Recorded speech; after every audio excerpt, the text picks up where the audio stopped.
Okay, I think I started recording. Did you guys get the notification? Yeah, we're all good. Okay. So everybody can hear me? It's all good? Fantastic. All right, so hi everyone. Thank you for joining us today for HASA's 8th annual symposium, Lost in Reverie. For those of you that don't know me, I'm Yago and I'm the president of the History of Art Students Association. I'm also a student at U of T. I'm in my 3rd year studying art history, Renaissance studies, and anthropology. I'm so excited and so incredibly grateful that we're able to put on the symposium despite the Zoom circumstances. But before we begin, I wanted to give a land acknowledgement. For those of you that don't know, I'm Indigenous myself. I'm Gaga Haudenosaunee from Kahnawake, which is Mohawk in English terms. Why am I giving this land acknowledgement as an Indigenous person? Well, I'm a visitor on the land in which the University of Toronto occupies as well. This is the territory of the Huron-Wendat, the Seneca, and the Mississaugas of the Credit. This land continues to be significant to Indigenous peoples as a meeting place and a home to many communities across Turtle Island. This territory is subject to the Dish with One Spoon Wampum, a peace treaty between the Anishinaabe and allied nations and the Haudenosaunee Nation, all of whom have deep historical roots to the land in which Toronto resides. The treaty is a mutual agreement to share a large amount of land around the Great Lakes for activities such as hunting, fishing, trapping, and traveling. The treaty emphasizes the care for the land and beings on the land and the maintenance of peaceful relationships. Newcomers to the land are also part of this treaty, including all residents of Toronto. If you are not currently in Toronto, I urge you to do some research on the land in which you are residing. Lastly, I want to emphasize the particular obligation that we as art historians have. HASA benefits from the land in which the University of Toronto occupies, and as art historians in particular, there's a long history and interrelationship between colonialism and the exploitation of Indigenous peoples and art discipline. So I urge you to think critically about this relationship and the ways in which art history, the university, and we individually contribute to this. With that said, today's symposium is a collection of some fantastic undergraduate art history research papers connected to our theme, Lost in Reverie. Our journal, which publishes the complete papers, will be present on our website come late April, so make sure to check that out when it's released. We'll be promoting it on our social media, website, and through the department newsletter as well. Now to speak briefly on our theme. So when coming up with our theme, we wanted it to encompass fantasy, bliss, contemplation, and drifting, to be lost in a moment of reverie. For the last 2 years, I've found myself doing just that, daydreaming and seeking pleasures outside the confines of reality, an experience that I'm sure many of you here can relate to today. Art has a unique way of engaging this in a variety of modalities through oil paint or marble, form or absence thereof. Artists create spaces in which we can become lost. Through mythology, religion, spirituality, and divinity, we find meaning in our very existence. And artists can translate this meaning, purpose, and exploration. In many ways, art renders the abstract something concrete. We can look to the works of Franz Bosch, who painted scenes that operate in an otherworldly realm, often prompting us to explore the darker sides of humanity. We can turn to Vincent van Gogh, who we can identify with through some intimate feelings that he translated to canvas. And perhaps as viewers, as art historians, as scholars, we become lost in our own study of these experiences. Has there ever been a time in which you've been so engrossed in your study of an artwork or gallivanting around a museum, we lose ourselves in the world of art. And through that, we can explore our own experiences as we immerse ourselves in a historical reality seemingly separate from our own. And it's in this way that we become lost in reverie. I want to give a few thank yous to those of you who made this event possible. First, I want to thank the faculty and administration of the Department of Art History at the University of Toronto. HASA quite literally would not exist without any of you, and neither would this event. So thank you so much for your help in making this symposium happen and all the support we've received along the way. I want to specifically thank Professor Saperstein, who is here today. Professor Saperstein is the Associate Chair of Undergraduate Studies and has been our faculty advisor in the editing process of our journal papers. He's also been an incredibly amazing support system to HASA outside the symposium, so thank you. A massive thank you to our panelists who will be giving some amazing presentations today. We appreciate your time in being here and for all the hard work and patience that has gone into the editing process.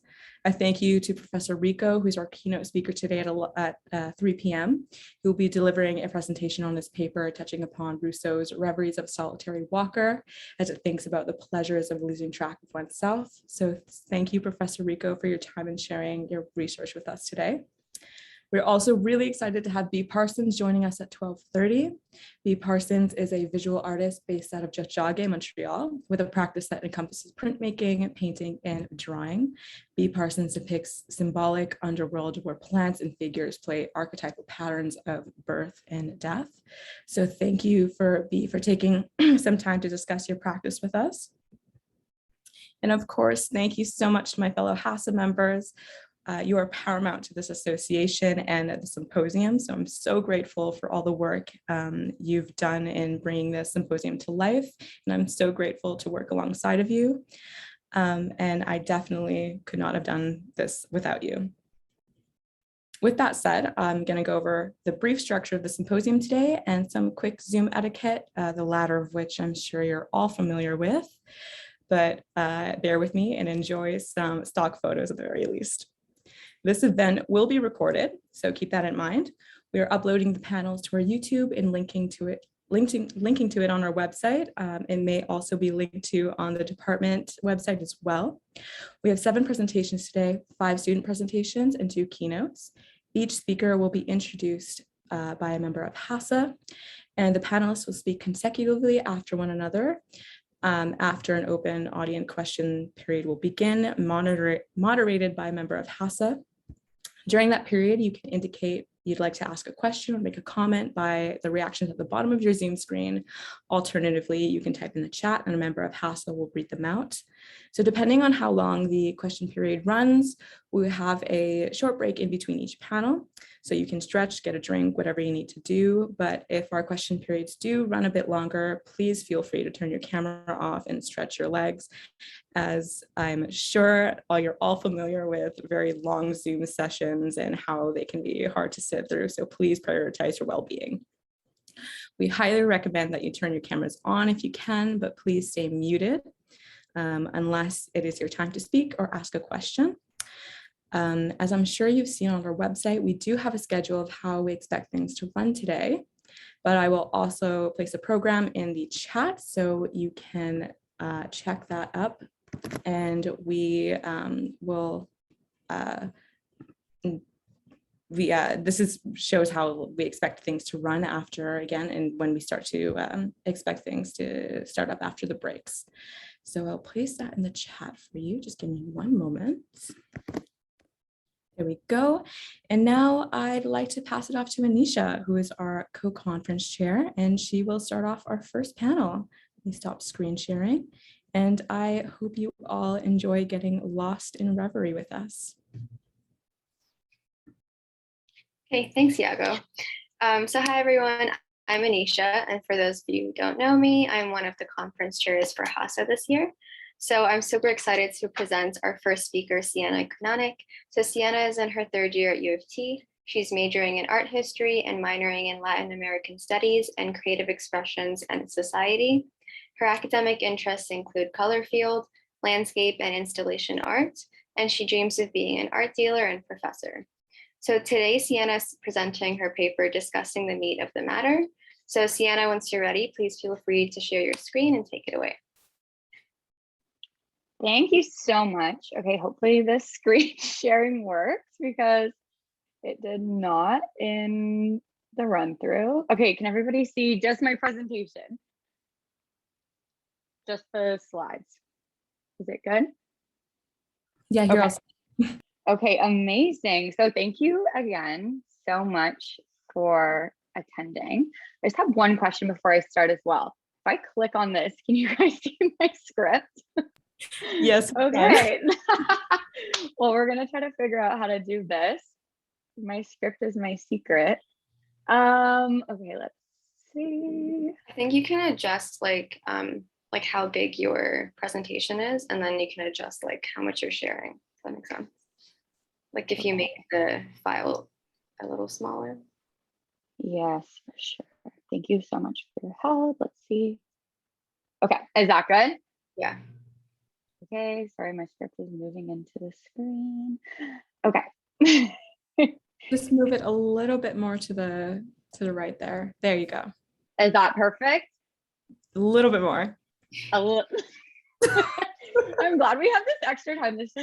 Hopefully my presentation goes better than this. Okay, is that good? Yeah, that's good. We're all set. Okay, perfect. Is this okay? Yep. Okay, amazing. Thank you guys so much for bearing with me through all of that. All right, just again, thank you all so much. I'm so honored to be one of the first speakers today. I'm actually presenting to you all from my kitchen, which I think is pretty fitting given the content of my presentation. And hopefully that makes a little bit more sense in a moment. Also, apologies in advance if my dog barks. I have a very excited chocolate lab who's 7, but thinks he's 1 year old and doesn't know how to behave. So my paper is on Jana Sturbach's Vanitas Flesh Dress for an Albino Anorexic. And it began as a research paper for my 3rd year art history class, Art in Canada since 1960. Dr. Sarah Stanners assigned the task of researching a piece of Canadian art in which public reception altered an artist's intended function of their piece. All right, so I recognize that there's a lot to unpack here. On the left, we have the original version of Jana Sturbach's dress on her model. And of course, on the right, that is the artist herself. And the title of the piece is crude and it's overwhelming. And then there's this question of how can we view raw meat as it rots in a gallery space? Vanitas Flesh Dress for an Albino Anorexic is made of real meat. And each time the dress is exhibited, it is remade with a fresh piece of meat and left to rot on a mannequin. And this image on the left of the original dress is exhibited beside the mannequin in the gallery space as well. So my research focused on the overwhelming politicization of Sturbach's dress after it was featured at the States of Being show at the National Gallery in Ottawa in 1991, which sought to highlight Canadian art from the previous few years.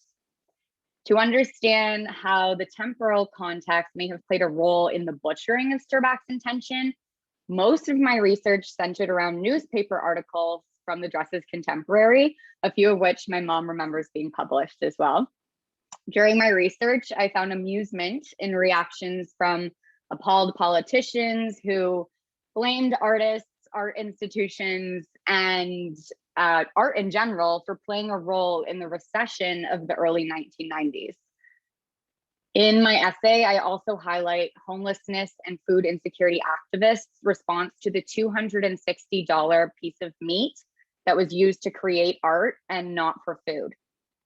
I also discovered a more positive reaction from feminists who admired Sturbach for their assumption that she created the piece to comment on society's consumption of the female body as a piece of meat. The politicization of the dress, despite the nuances, butchered Sturbach's intentions. Sturbach created Vanitas Flesh Dress for an Albino Anorexic to comment on the inevitable passing of time that we all must succumb to, and on the futility of worldly possessions. Given that this is an art history conference, I decided that before explaining how the politicization of the dress missed the mark, I will begin by explaining what Vanitas is, a familiar and more palatable concept for us as art historians. Vanitas is a 17th century style of Netherlandish paintings, still life paintings, that highlights the brevity of life. Vanitas art traditionally features objects that evoke the passing of time, like the human skull, an hourglass, or flowers, many of which are featured here on the painting on the left. Now on the right, I actually have a picture of one of the versions of the dress as it is rotting on the mannequin. More relevant to Sturbach's work among Vanitas paintings is that there is also a focus on rotting fruit, or on feasts that use food and their destiny of rot or consumption to highlight our inevitable future of decay. Like a rotting apple, Flesh Dress is set to decay. It functions because of rot. Today, the piece can be viewed in Minneapolis's Walker Gallery's permanent collection, but each time the dress is remade, it begins this process of decay. and the dress changes visually. But the rotting meat has enhanced Sturbach's intentions of a proto-Vanitas work. We as viewers can witness Vanitas in action. Like Vanitas scenes that feature feasts, Flesh Dress also comments on consumption. Like enjoying a feast, fashion is enjoyed through consumption. But the rotting dress that slowly disappears over time highlights how consumption of fashion trends, like life itself, is subject to brevity. The anorexic part of the title, as a weight loss eating disorder, also comments on bodily decay. All right, so here in the middle, this was the newspaper article that my mom remembers. And then on the left, we have an image of the, why am I forgetting the word? Like the brochure that came with the gallery, States of Being from 1991. So I'm assuming that all of you here have an appreciation for art, or at least find comfort in beauty. And therefore I recognize that Flesh Dress might be one of the more uncomfortable pieces we examine today. And this discomfort surrounding the dress also penetrated the political scene in Canada. And it is this politicization and subsequent mislabeling of the dress dysfunction that I focused on for most of my essay. The choice to use raw meat inevitably calls into questions of health and safety. The original image of the dress, which we looked at before, displays a model staring at the viewer as the raw meat sinks down over her body, its juices oozing into the gallery space. It is described by visitors that during the initial days of the raw meat's display in the gallery, the smell is intense. As an undergraduate art history student, I've been trained to talk about the immersive aspect here, how the smell changes the gallery space. But really, this would have been a repulsive facet to the viewing experience, especially in the 1990s during its first exhibition. Ottawa Alderman Malk Mulroney thought it was gross as well and called in health and safety inspectors. But the dress was deemed as presenting no health hazard. The Toronto Sun and Ottawa Sun also focused on the dress as an issue of hygiene, and failing to meet the Vanitas interpretation when they encouraged their viewers to mail a cartoon of the dress they printed and cover it with rotting foodstuffs to the National Gallery. Diana Nemiroff, curator of the States of Being show, described how one viewer sent a cartoon smeared in feces, and that gallery staff had to open the mail with gloves on for months to come. The recession of the 90s saw an increased number of visitors to soup kitchens and to homeless shelters. Conservative MP Felix Holtman coined the name Jerky Dress in his attempt at altering Sturbach's art to represent food wastage. Holtman, a pig farmer, described how food was sacred to many people and viewed the $260 flank of meat as a waste of resources. As the dress was exhibited in Canada's capital, it was primed for high-profile critiques on behalf of politicians and thus succumbed to greater political interpretation. The intense politicization of the dress drew away from its original intentions and carved the piece into fitting political agendas. Art critic Christopher Hume stated that the criticism from the politicians at the time was, quote, based on the notion that the National Gallery is somehow accountable for poverty and hunger in Canada, end quote. The dress and the art institution by extension was used to distract the public from acknowledging the politicians' role in the recession and their responsibility for economic resolutions. So feminism of the early 1990s contributed to the rise of the girl power movement, which sought to which promised progress and representation of women within the workforce, and how that would have a trickle-down effect for girls, ensuring a future of equality. There was a rise in women producing music, websites, zines, and visual art. And of course, it was led by female pop icons like the Spice Girls. Therefore, feminists likely viewed Sturbach as one of the female artists paving the way for future generations. And raised by feminists of the 1960s and 70s, in which women were seeking bodily autonomy and sexual liberation, feminists of the 1990s understandably posited Flesh Dress as a piece that represented the female body as no more than a piece of meat. Now, this is an image that most of you have probably seen before. And it's of Lady Gaga's meat dress at the 2010 MTV Video Music Awards. And it has honestly become more popular today than Sturbach's dress. Gaga's dress is championed in the same way feminists champion Sturbach's dress, interpreting it as a symbol of female autonomy, liberation, and a powerful statement against gender-based violence. Though, unlike Sturbach, Gaga intentionally wore the dress to mock the male gaze's interpretation of her body as a piece of meat.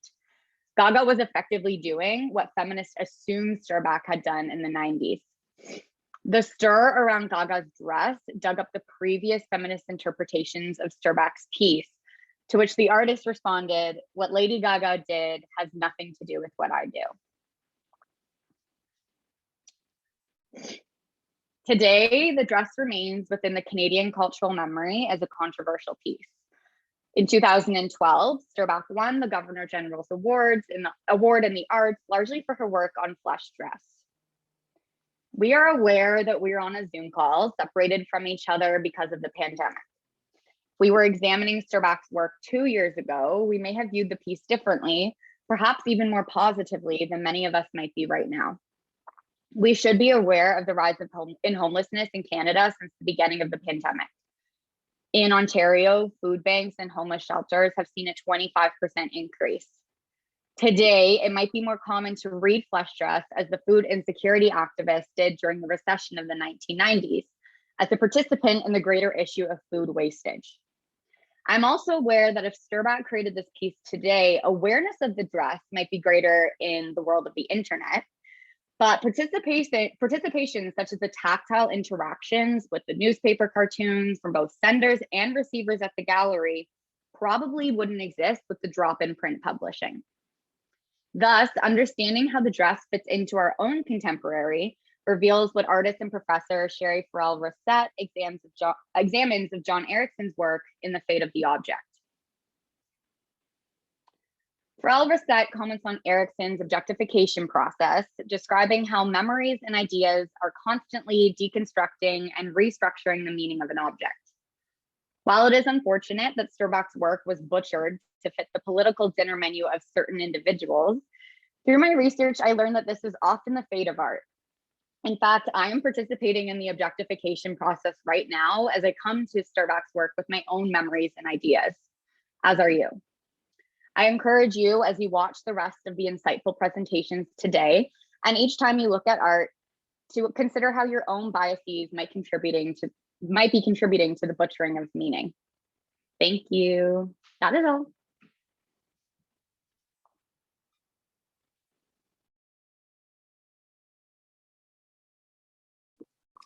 Thank you, Siena, for your presentation. That was really interesting. It's a super compelling piece. So I'm excited to present our next speaker, Changhao. Changhao is double majoring in art history and philosophy at U of T, with his primary research interests being in contemporary East Asian and Western aesthetics. Changhao's current research examines the transculturality of Yamamoto Masao's picturesque photography in relation to haiku, wabi-sabi, and Western modern art. He is also a photographer, and you can check out his work on Instagram at NoNoOdyssey. Changhao will be presenting his paper, Metamorphosis of Surrealism. Changhao, you can go ahead.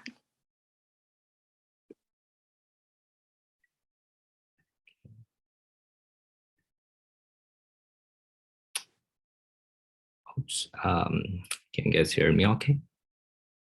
Yeah, we can hear you.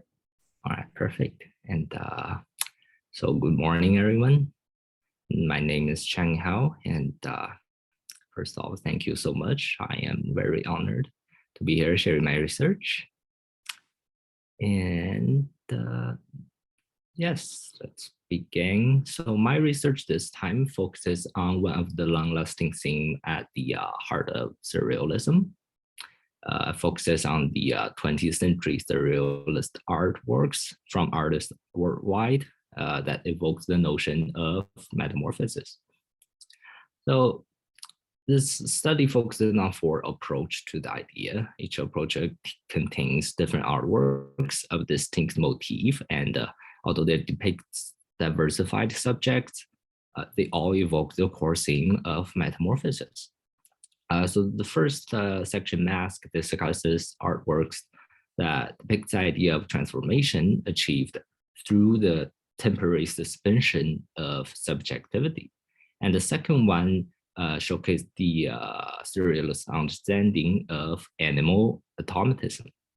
And third section explores artworks that express the transformation between mode of beings. And the final section examines the work inspired by Heraclitus and Vanitas' philosophy of change. So the study will be mainly composed with formal analysis and a series from 2 articles by scholar Joyce Chang and Tara Plunkett, which I will elaborate in detail in the coming sections. So let us begin with the first section. So the ritual mask as a motif has been much elaborated by surreal artists. The French writer Michel Leiris heightened the preoccupation with mask when he introduced Western anthropologists with the Ethiopian cult of Dar and its phenomenology of possession. So it is believed that a skilled shaman, by putting on a mask, can switch between personalities. So one can remove the self out of one's body by putting on a mask. So this transformation of subjectivity is well, exemplified by Francis Bacon's portrait of Michel Leiris as a portrait painter with a disfigured appearance, as if he is wearing a transforming mask. And another example would be Picasso's bust of man, which depicts a similar but not exactly identical transformation. And Picasso paints the man with no teeth nor eyeballs. And it deprives the figure of vitality and downgrading it from a living person to a hollow shell.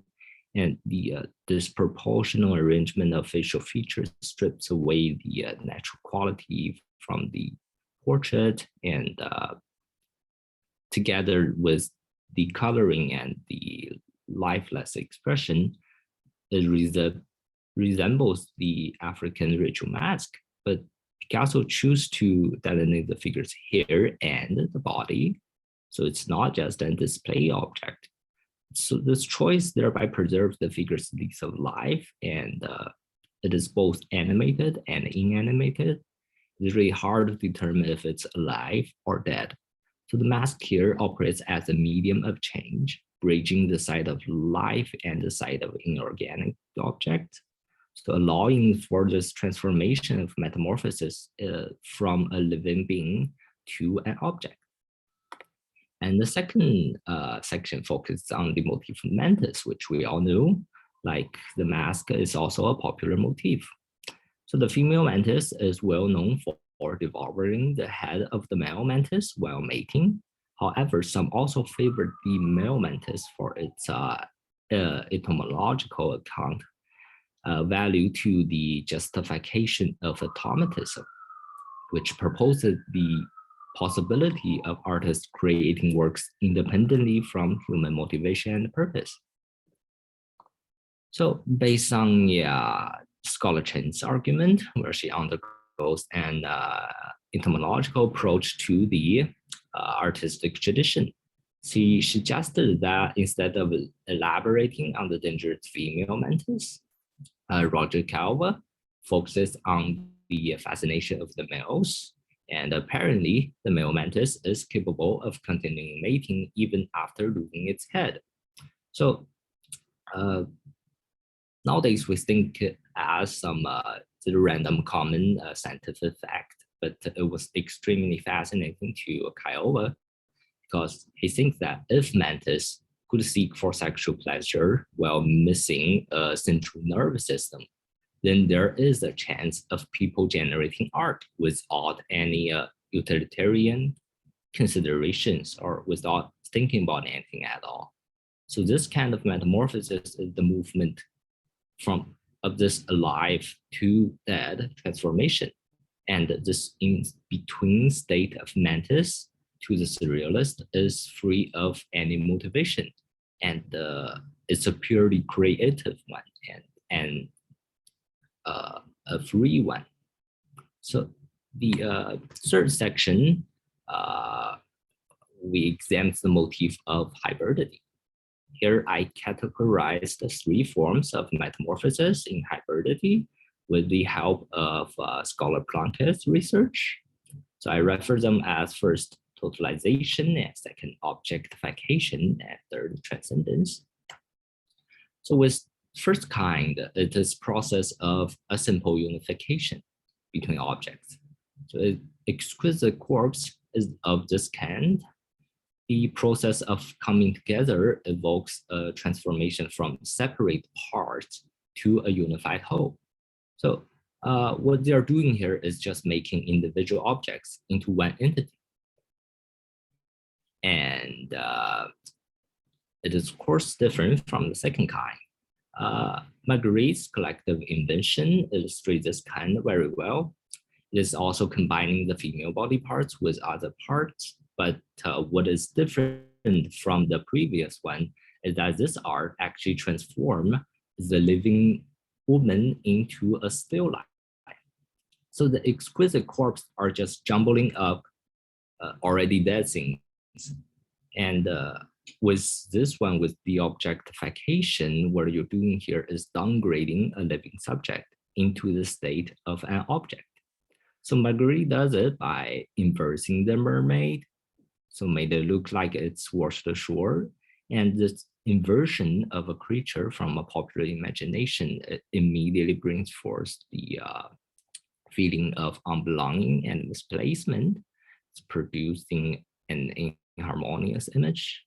Meaning, if you think of normal mermaids, we usually think them as intellectual beings because they have a human upper body. But this removal of the head often downgrades the creature into an unintelligent and a savage life form. And this is sort of dehumanizing and objectifying transformation. And on the contrary, there is also a third kind, a harmonious transformation presented by hybrid figures. And artist Remedios Vero, who strikes for this kind. Her philosophical belief follows an account of nomadic subjectivity, which establishes interconnection between everything. So she depicts a hybrid figure of all and human, painting and studying an enclosed space with a peaceful atmosphere. She uses warm colors to illustrate the movement, and the wild animal and scientific instrument coexist in a tranquil scene. So the coherence denies any signs of repulsion in this painting. And the same for this one, as she illustrates a woman with attached machine parts in the shape of a standing cockroach. I mean, the figures appear to be relaxed and sitting. Their posture and facial expression portrays no signs of abhorrence, and they can also see as if the ghost is also sitting here. And so in various paintings, the subject connects with the object in a different way. It is peaceful and without repellent. The subject surpasses themselves and merges with the environment into one. So like if your existence is joining the universal. So such a unification helps the subject to achieve a transcendence of which the individual exceeds themselves and joins the environment. So with the second kind, where you are downgrading a subject, but this case you are upgrading instead. And the thing is, with hybridity, there is always a change, and a metamorphosis, no matter what direction it might be. And The last section is more straightforward, focusing on the artwork inspired by philosopher Heraclitus and Bataille. So for Heraclitus, reality is a state of constant change. So André Masson was interested in this notion of endless metamorphosis. Several of his works were influenced and expressed this pre-Socratic idea, one being this cosmic sun. And apparently most of the pre-Socratic philosophers, including Heraclitus, believed in a four-element system, considering air, fire, earth, and water to be the basic components of physical reality. In the cosmic sun, Masson sketches those lines and arranges them in congested positions. And the lines take on various forms as they almost reassemble the symbolic form of elements such as fire and wind and water. So the boundary between those elements is thin. You can almost sense the energy and the movement within this painting, and you can feel that they are changing. And most importantly, the genius of Masson, I think, lies in the fact that he uses only lines to sketch all the elements. It really indicates the commonality and the interchangeability between them. And as if for the first second, you see the for first second you see this thunder looking, lightning strike looking thing, and the next second it's turning into a flame shape. So this painting articulates a physical world made up of interchangeable elements, and it's constantly in motion. It really expresses the Heraclitean claim that every object that appears in our senses as temporarily stable is in fact constantly changing. And on to the last one, the philosophical thoughts of Bataille, who was also reflected on Heraclitus, was influential to the Surrealists. The French philosopher proposed that the original art is a sadistic impulse intended to destroy. And in this regard, art became a theory of destruction. So John Mirals in Dutch Interior 2 changes the figure of the original Dutch painting by Steen into monstrous forms. At the head of person becomes the body, and the figure degrades to simple geometric shape. Through this inversion, like Mero expresses this sort of a destructive metamorphosis. And the surrealist work consists of distinct subject matters, yet the theme of metamorphosis and transformation lies in their core. When I was going through them, I can't really find many works that depicts metamorphosis as a sole motif. But if you look into many other popular themes of surrealism, you do see the reflection of this ideology of change everywhere. And yeah, I also thought this essay would be suitable for the symposium today, because seeing, you know, lost in reverie and losing yourself. And in this case, like the Ethiopian mask, where your physical body literally loses yourself, loses your subjectivity, and remains in such an in-between state. All right, thank you. And that's all.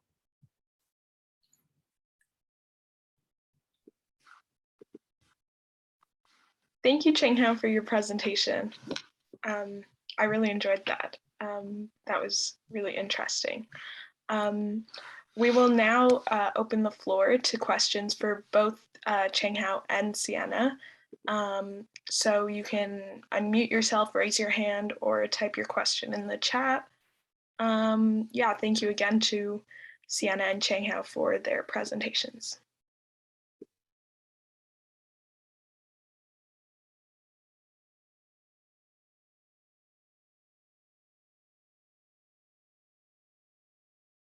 It looks like we have a question from Sonny Kim. So if you want to unmute yourself, you can go ahead and ask your question. Thank you. Oh, I love you. It's a wonderful presentation. Thank you. The only thing that I spotted from Chinghao's presentation, one of his artists, which is objection, Renee Margaret. Could you show us the one once more her painting? Because I found that she has the kind of mermaid style and half fish and half woman's body. And somehow, is it deliberate or not, that fish has an anal fin, which distinguish female or male fish, but she did not depict it on that painting, and the body is still female. And is it deliberately, or she didn't notice the anal fin? Please. All right, thank you. That is some wonderful observation that I haven't noticed of. But although I personally do not know if it's intentionally or not, but if with my account, I'd rather interpret it as if Marguerite did this intentionally, because I had this idea of objectifying the person, downgrading it by inversing the mermaid into like a display object instead of living being with identities, which is of course gender. And if you neglect the characteristics of the gender of the fish, you are literally treating it as an inanimated thing. You're not treating it as an living being. And I think, I believe that this is what Marguerite is doing here, although I'm not sure if it was intentionally or not, but if it was intentionally, then it is such a genius move. Thank you. Thank you. That was So, a great question. Sorry, Tamara. sorry. We do have a few questions in the chat. I'd like to ask Siena to elaborate on the Vanitas idea across those different meat dresses, the Gaga dress especially, quite the opposite of a Vanitas. And there is... Yes, thank you, Miss. That's a great question. I think for me, and I believe that I explore this a little bit more in the actual essay, I cannot comment on what Lady Gaga was doing or her designer, but I believe that Lady Gaga probably drew inspiration from Sturbach's Vanitas dress. And I think similar to the feminist interpretation, presented it as a piece of feminist art that commented on the female body as a piece of meat under the male gaze. I don't think that Gaga had any intention of establishing a piece that had to do with Vanitas the way that Sturbach did.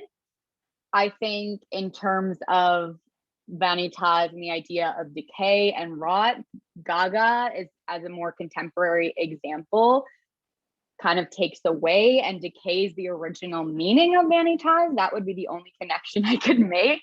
Wasn't her actual intention, but I think from an art historian point of view, that would be I think the way of reading it in terms of Vanitas. And I think I see Nina's as related. I don't think that she was trying to pay homage. I haven't found any research where she specifically alludes to Sturbach's work.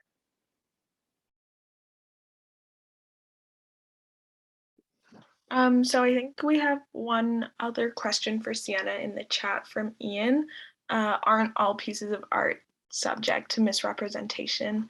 And can the misrepresentation say something about the piece as well? Thanks, Ian. Also a great question. I absolutely believe that all art is subject to misrepresentation. I think anytime an artist creates a piece, especially a piece that becomes famous, it's just part of the job. It's just part of the creation experience. And I think anytime that we as art historians sit down in a class and try to pick apart a piece, we don't always read it the way that the artist intended. I think what's different about this piece is there wasn't an attempt by a lot of people in the public, specifically politicians, to actually try and understand the original intention. Instead, they just used it for personal gain, for political agenda. And even on the other side, it comes from the feminists as well.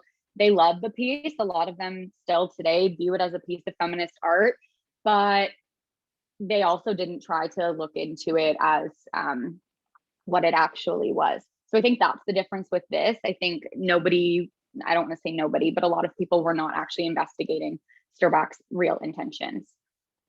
And then can misrepresentation say something about the piece as well? Yeah, I think it's what makes the piece amazing. I think that's why there's still so much attention on the piece. I love Gaga's dress for her feminist interpretation, but I also love Sterback's intention of a Vanitas piece as an art historian. So I just think it's a very interesting piece that comments a lot on Sterback's own contemporary and our society today.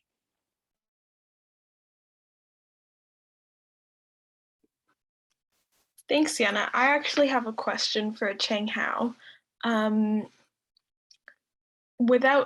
mentioned Kelwa, like art without utilitarian considerations. Do you think those utilitarian considerations would have included like praise from an audience that like some artists may like expect after the production of a piece that's, you know, going to be presented? Like, do you think that's what he considered?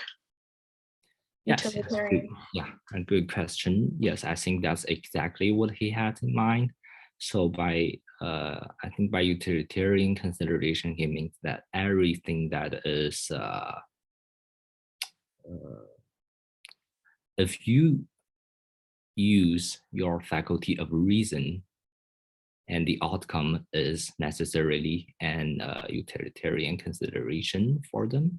So if you think of anything, if you think of the outcome, if you think of it looks good or not, you think of how many people would like your painting, then it is not it is not an atomistic art. I forgot the word here. It is just not automatism. Okay, yeah, thank you.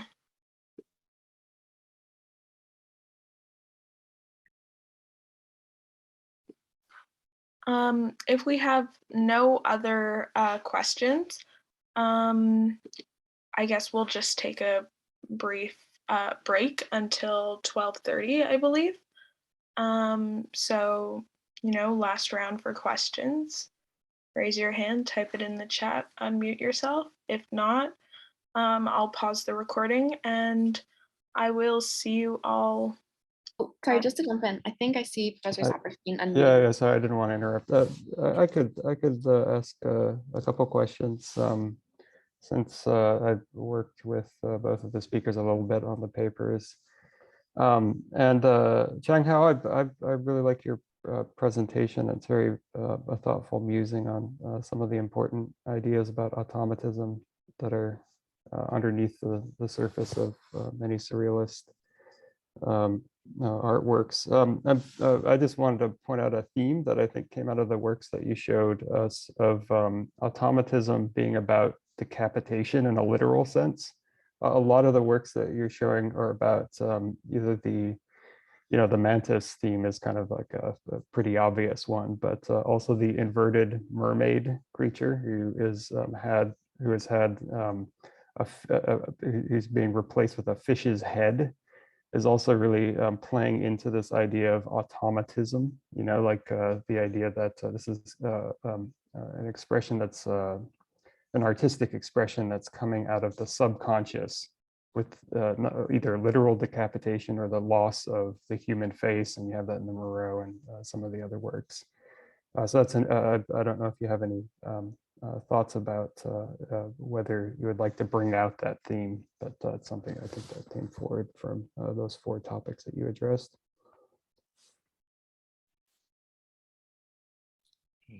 Thank you. And actually, I haven't really looked into the connection between the collective invention and the unconsciousness automatism yet, but I will definitely look into it and try to establish a connection.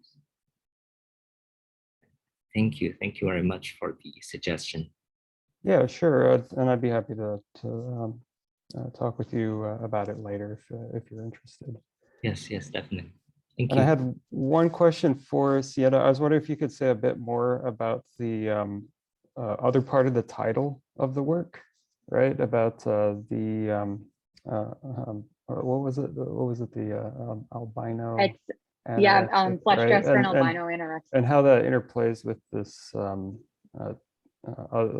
like secondary debate about food wastage through the sensational display of expensive meat. Yeah. Which is an eating disorder, right? Yeah, I think in terms of the albino aspect, I haven't actually found anything. Sturback is very flashy, and she loves controversy. And so I think maybe that might have something to do with it, the albino aspect.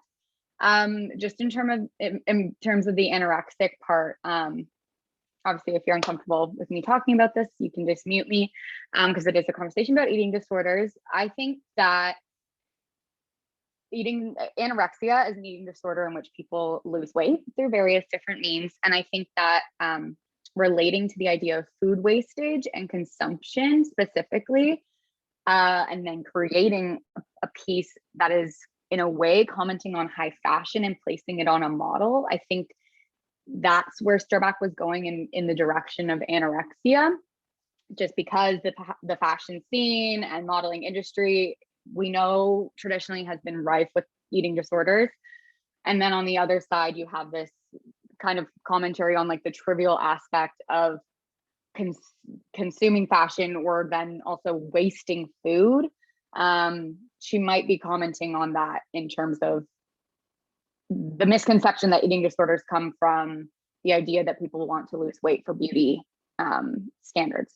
I think that is what I'm gathering from it. She hasn't actually directly commented on it herself, but that is kind of like a point of view that people believe that is the direction she was going. Yeah.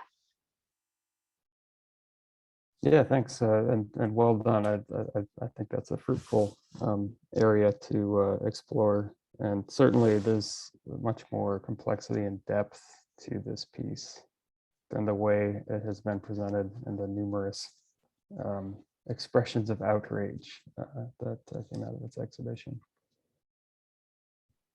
Yeah, thank you so much, Siena. That was a really interesting response to that question. Also, that speaks a lot to this idea of interpretation, right? If she's not directly commenting on it, then is that truly the interpretation? I think there's such an interesting dichotomy within that itself. Do we have any other questions? If you don't feel comfortable unmuting yourself, you can type them in the chat as well, and we can read them out. So we'll just wait a minute or so, and if there's no other questions, then we can break for about 15 minutes. Sony, did you have a question? Yes, I'd like to compliment Siena about today. You are dressed up for today's presentation, is that right? Yeah, I've had private comments where people are saying you look like you're wearing meat. So thank you. It was a perfect outfit. Thank you. I appreciate it.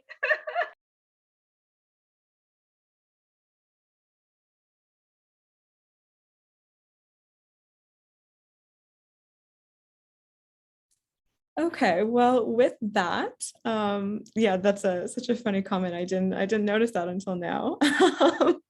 Well, we'll break for 15 minutes, so you can turn off your mic, your video, and get up, walk around, get some air, and we will come back at 12:30 for B Parsons. Thank you so much to Siena and Changhao. Really excited with how things are going so far. And I am super, super excited to present our first keynote speaker, artist B Parsons.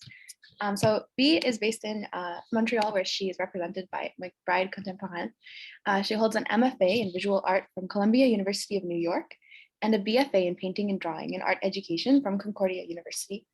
Parsons has taught full-time at Concordia University, Montreal, UC Davis, and the University of Texas, Austin. Children's art education plays a vital role in her career through a teaching fellowship at Montreal's Visual Arts Center and a teaching residency at Winnipeg's Art City. Parsons has participated in residences including the Catwalk Institute, the Kala Institute, and the Wallace Stegner House. Today, we will be discussing her practice with us. B, thank you so much for joining us, and we're really excited to hear from you. Hi, Bronwyn. Thank you so much for introducing me, and thanks everybody for having me visit. I really enjoyed your intermission soundtrack. And yeah, I just wanted to thank you for having me as a group of art historians. It's really exciting to talk to a specific group of students in your field. A lot of my work over the years has been influenced by all sorts of stuff, and so it'll be fun to geek out over some of those references I might not normally talk about. So I'm going to just start here. Oh, could I screen share by chance? I think I lost my special powers when I logged out. Oh yeah, I will make you a co-host again. Okay, you should be able to screen share now. Yeah, thank you so much. So I have a practice. I been primarily monoprinting, monotype printing since 2016. However, as mentioned in the intro, I studied painting. That's how I've been educated. And so I think like a painter. Drawing also figures prominently in my work. However, this technique I've been working with for the last few years is a combination of both. So I thought to introduce my work here, I'll walk you through a show that I had in 2020 at McBride Contemporaine in Montreal. And I'll use this intro to kind of explain these two methods, painting and drawing, coming together in a monoprint technique. So this is McBride Contemporaine in Montreal. It's very chic. So the name of my show is called Tehya, which is the English word for the number 1 in Cree, or Nehiwa, which is my mom's first language. And Cree on my mom's side, and my dad was born in Scotland. So I've been learning my mom's first language throughout the pandemic. It's something I always wanted to learn. It's something that was hard for her to teach me. It's actually like the hardest thing to teach your native tongue. Like you know, because you know it so well in a way. So that word is the concept for this show. And Tehya refers technically to the technique I'm working with, which is mono printing. And it's a printmaking method where there's only an addition of 1 for each piece. Each one is a unique addition. Whereas with other printmaking techniques like silk screen or intaglio, you have multiples. But coming from a painting background, it was never important to me that there be multiples. I just really enjoyed this technique, and I'll get into that more. So this is a piece. Well, actually, I'll talk about them more in detail individually when we get to the slides. So yeah, there was about 9 pieces in the show. They're all 20 by 30. And yeah, going back to the term Tehya, had the number 1 referring to monoprint, but also I had a lot of trouble throughout my education combining painting and drawing into one sort of practice. I went to Columbia to get a really fancy degree in painting, and I was stuck for like many years making these atmospheric paintings that were, at the time, felt like they were about nothing. And at the same time, I had this drawing practice where I was working with an illustrative style, and I had a lot of these characters and stories inside of me, and they were just so quick to come out through drawing. And, you know, I spent quite a few years trying to paint how I drew and draw how I paint, and it never worked until one time I was in California teaching at UC Davis in 2016, and a colleague of mine suggested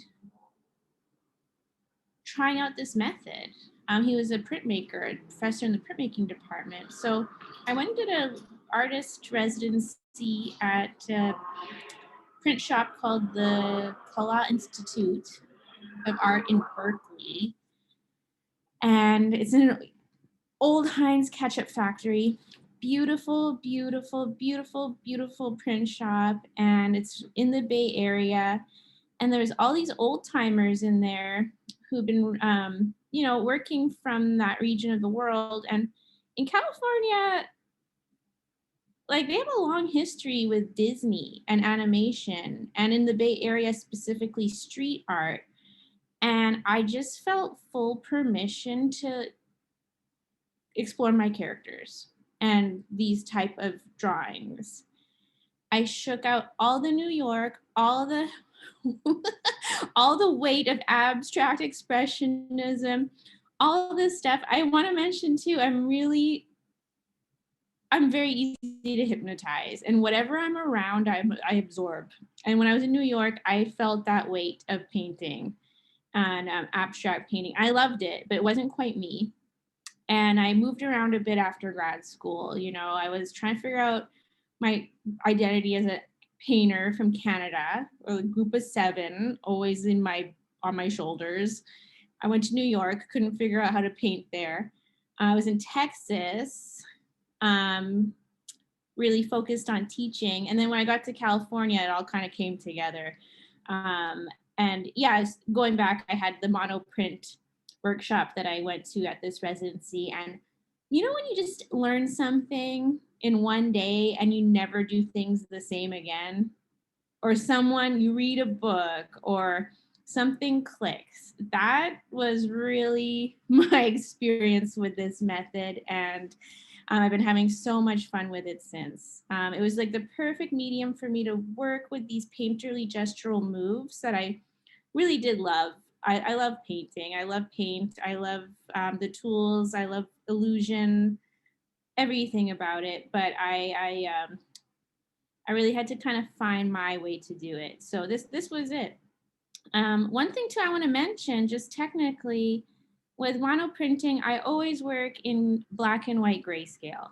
And I found that removing color took out so many decisions and allowed me to just get right into the subject matter in a way. And it allowed me to work more directly, because when you draw, we're so linked, like the visual vortex in the back of the head here and our hand, like as a primate, you know, like there's just the fastest connection there for an artist. And so I'm able just to express these stories and ideas as quick as possible. And again, taking color out of the equation like really helped me pick up the pace and make the work I needed to. As a wise person once said, the medium is the message, and color just has so much information in it, and it's a whole other thing. So that's me. That's my explanation. People always ask, why so dark? Why so dark? And that's why. So I'm gonna move out of here. So getting into some of the individual pieces and a bit of what goes on in these narratives. This is a piece called 4 Eyes, Distance Through the Trees. And it's a monoprint I made in 2020. And Four Eyes refers to glasses and vision, kind of a schoolyard taunt. There's an element of mockery there. And I think that comes from being kind of a shy kid in elementary school and having to wear glasses, but also being so immersed in like the visual world as an artist. So this is a bit of a self-portrait of me as an art educator. That's like sort of a representation of me at the top. And that's me wearing the mask of modernism. The Four Eyes here is depicted through these sort of Picasso-esque eyes and the fragmented face.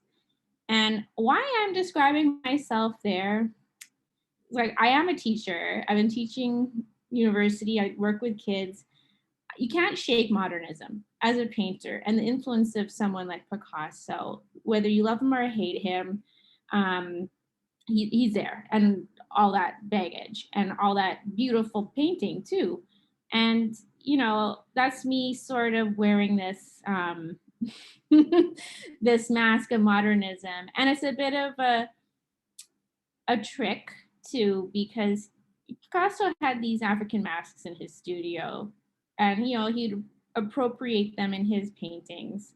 And so that's me going back into that conversation where I'm going to wear the mask of modernism.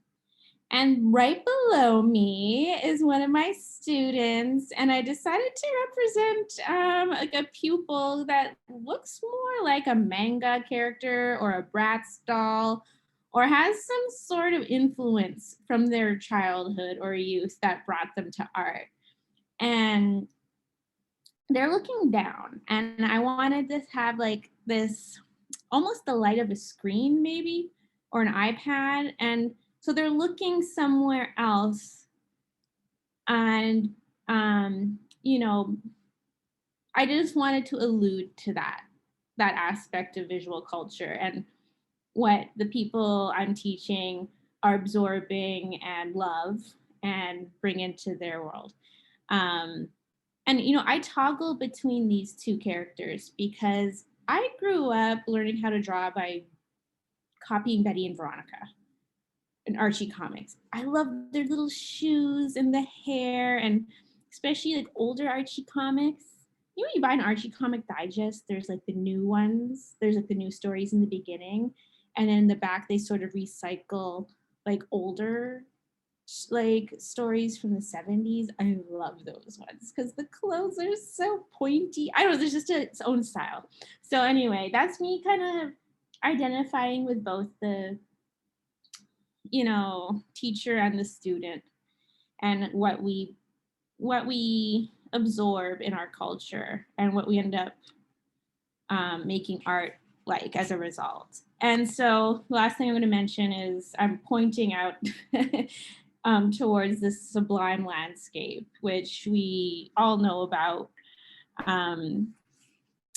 Group of Seven, Thomas Cole, and this is my version of a Sublime Landscape. It's sort of a psychedelic, radiating, you know, to me, this is what lifelike, this is a lifelike representation of the natural world. And so, yeah, I thought I would introduce the talk with this as a way to describe my background and interests. So yeah, going back to landscape and the Sublime Landscape and all that stuff, it does, landscape figures prominently in my work. I wanted to show example of my favorite of the Group of Seven, Lauren Harris. To me, always just seemed like the weirdest one. And we got Thomas Cole here from the United States, who was painting in the Catskills region. He was an Aquarius and had a real metaphoric way of talking about the earth and the land. Used a lot of allegory. I'm just showing these as examples because I often show these to my students as examples of how you know, Indigenous people have often been omitted from these paintings and this period, and how important it is for me as an artist to go and discuss indigenous ideologies and worldviews and cosmologies. And, you know, an example here, even though I really enjoy looking at paintings like this, like I know the context of the time and the problems there. And, you know, a lot of these paintings were promoted as like, you know, showing the resources, the land as a resource. And that's a bit different than when we look at it in an indigenous worldview, where the earth isn't our resource. It's something that we belong to. It doesn't belong to us. We're stewards. There's an interdependence. So when you go make an artwork about that, with that in mind, what does that look like? I want to talk too about sort of the complicated aspect. Like for me, having settler and indigenous heritage, my dad's from Scotland, and it's a place I've never stepped foot on. And so in the show Payak, I wanted to, you know, bring aspects of my identity into the series and subsequent work. But I, you know, it's really important to me to talk to both my indigenous side and my settler side. That's something that helps me figure out my position in the world.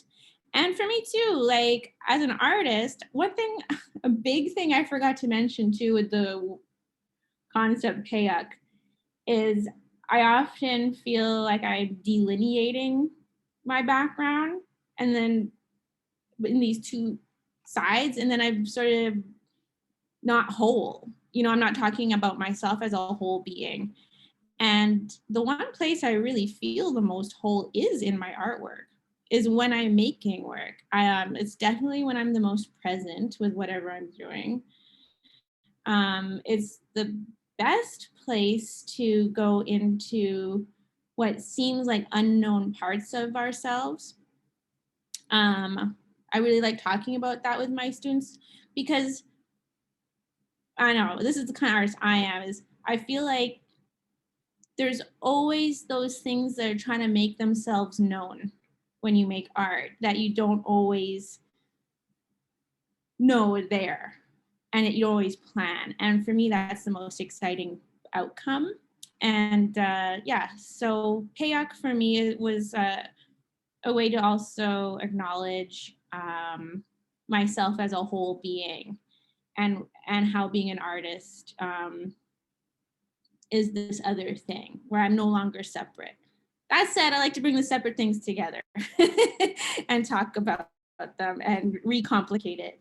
So this is a piece called Highland, and it refers to my paternal leg of the family, and it's a play on words. Language is pretty important to me as a storyteller, and as you may have guessed by now, most of my pieces are narrative driven. My concepts are always taking the shape through a story.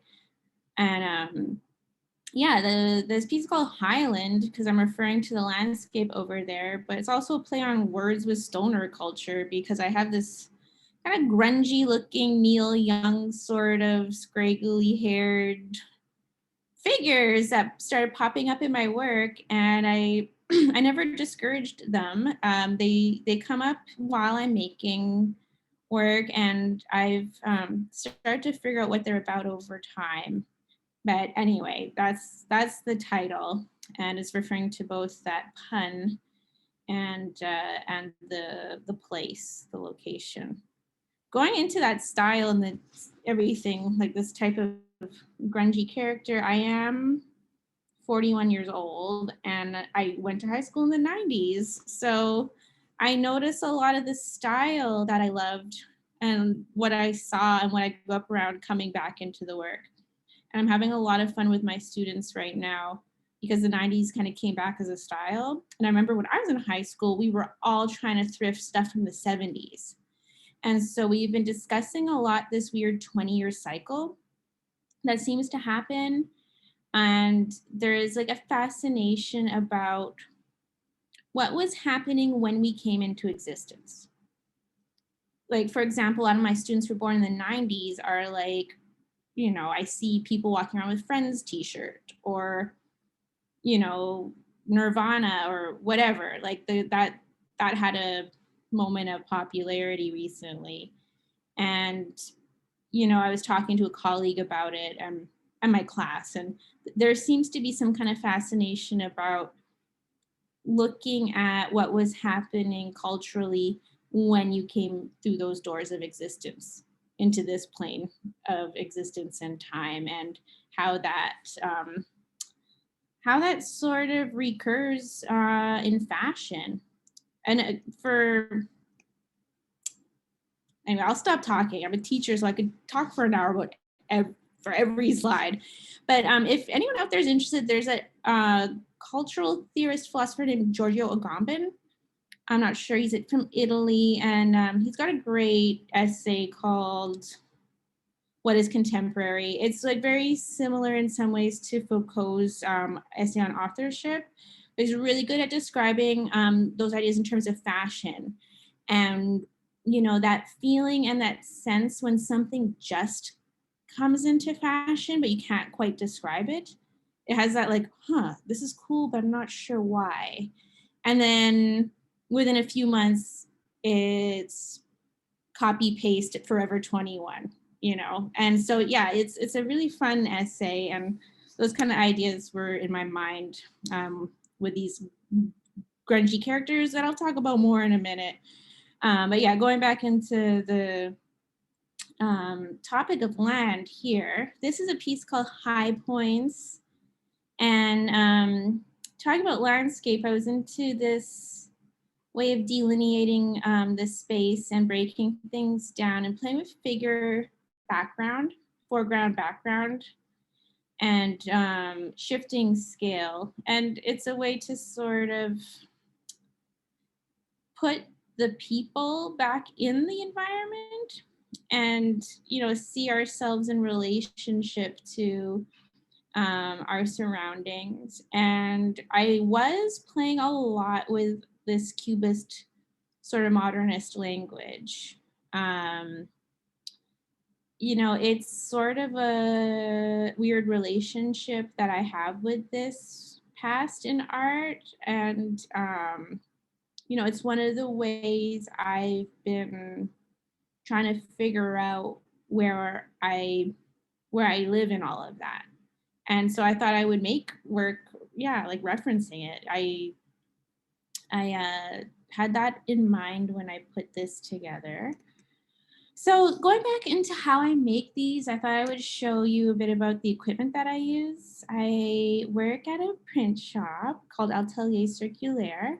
It's a communal space. That's another thing. When I was painting, I was so sad, alone in the studio. I loved all my other painting friends, and I loved, you know, having visits and partying, and, you know, I liked having painter friends, but I didn't like actually being alone in the studio. So when I found a print shop, I loved the communal sort of aspect of it.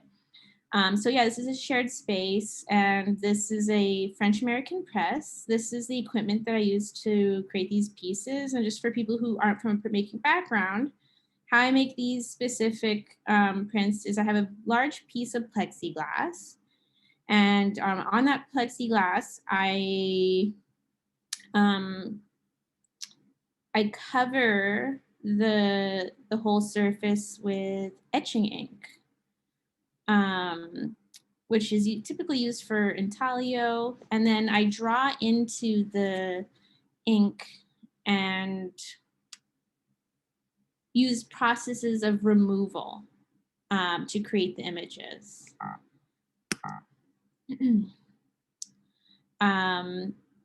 Edgar Degas has a huge monoprint archive, and there's a beautiful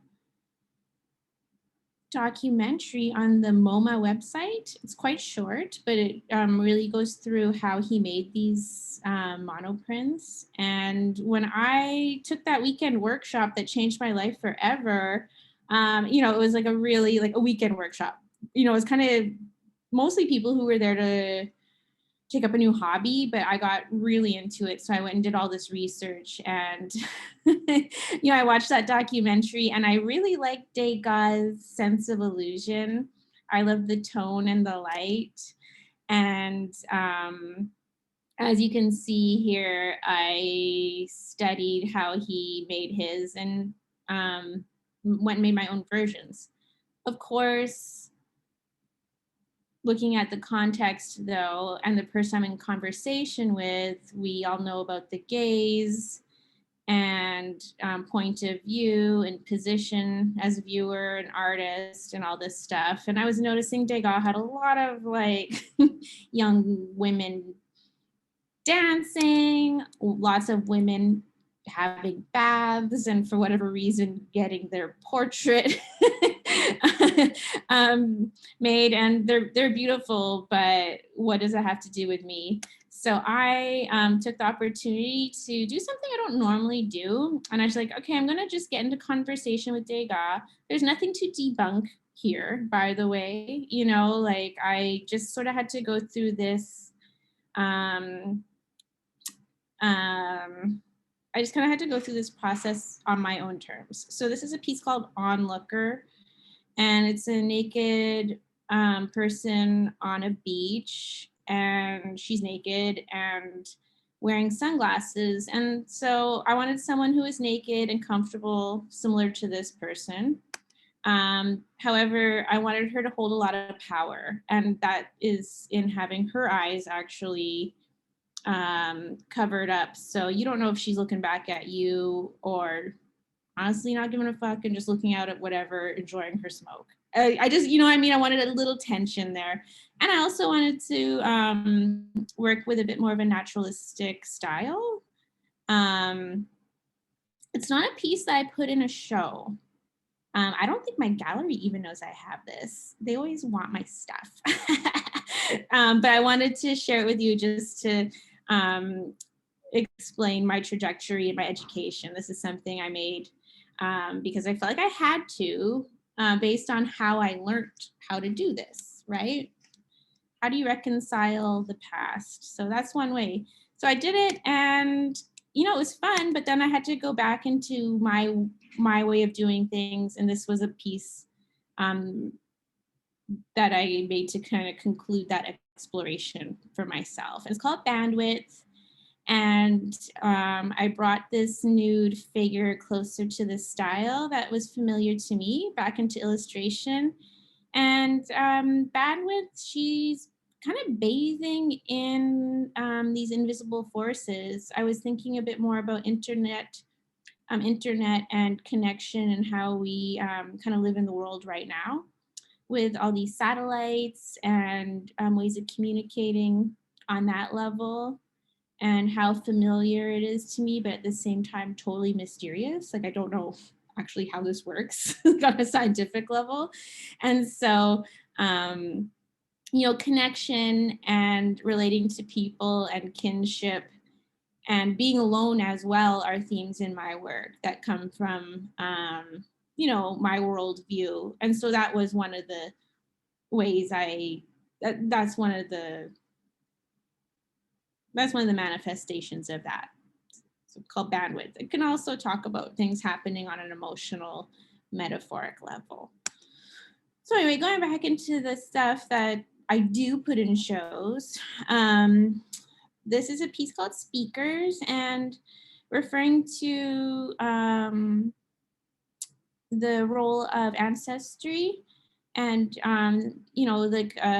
what happens with the people before you and how they influence your current day as an Indigenous person specifically, but for anyone. We all have people who came before us. And so this is a piece called Speakers. And yeah, I wanted these big looming figures over this tiny little being at the bottom. I was also thinking about what happens in a two-dimensional piece, work on paper or painting, artworks that don't have sound. You know, I like talking about the unseen world. I like talking about emotions.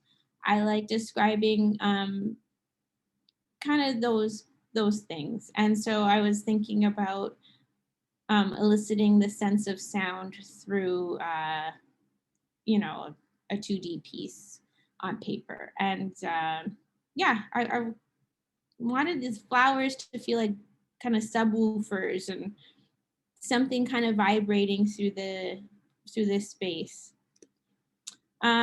This is a piece called 2020. It was the first artwork I made that year in January before the pandemic, before we really had an idea of what was going to happen. And I named the piece 2020 because I liked the patterning of the numeric sequence 2020. Just visually, I was excited for that year because I love patterns and symmetry. I was also thinking about vision, and eyes have become very prominent in my work recently. Well, over the last couple of years, which feels recent when you're starting to get older. And I was also wanting to change a few things in my practice. One thing that you might notice here with the printing presses, I can only work to a certain scale. Like I can't work any bigger than this press bed. But I wanted to make like a piece that might cover the wall someday. So this was an experiment to make several, like one image over several pieces of paper. So here in an experiment that's happening in the lab, this would be like the middle centerpiece, and below would be a nose and a mouth, and then the top left and right side and bottom left, right, and side would have, you know, these sound waves and radiating lines coming out of the piece. That's something I'm working on. However, when I was working on this series, I liked the abstraction and I liked how certain pieces looked as a tile, like when you take them out and how they become one piece. So that's the story here. And that's kind of opened up a door in terms of where I'm going next. This is a piece called Summit, and thinking about matrilineal societies.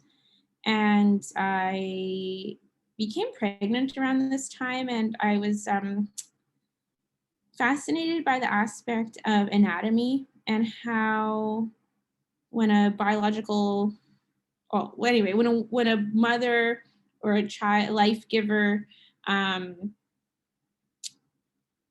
is born, like with a uterus, and you have the eggs in you, like you have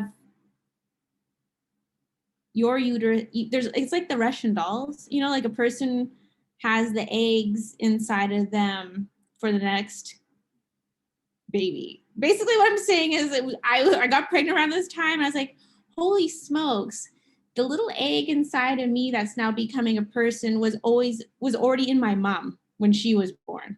You know what I mean? I was like, that is very powerful. And you know, it really reinforced this idea of what could be with a matrilineal society, matriarchal society. You know, just biologically how deep those little treasures, those little eggs are stored in the mother or the grandmother. Crazy stuff.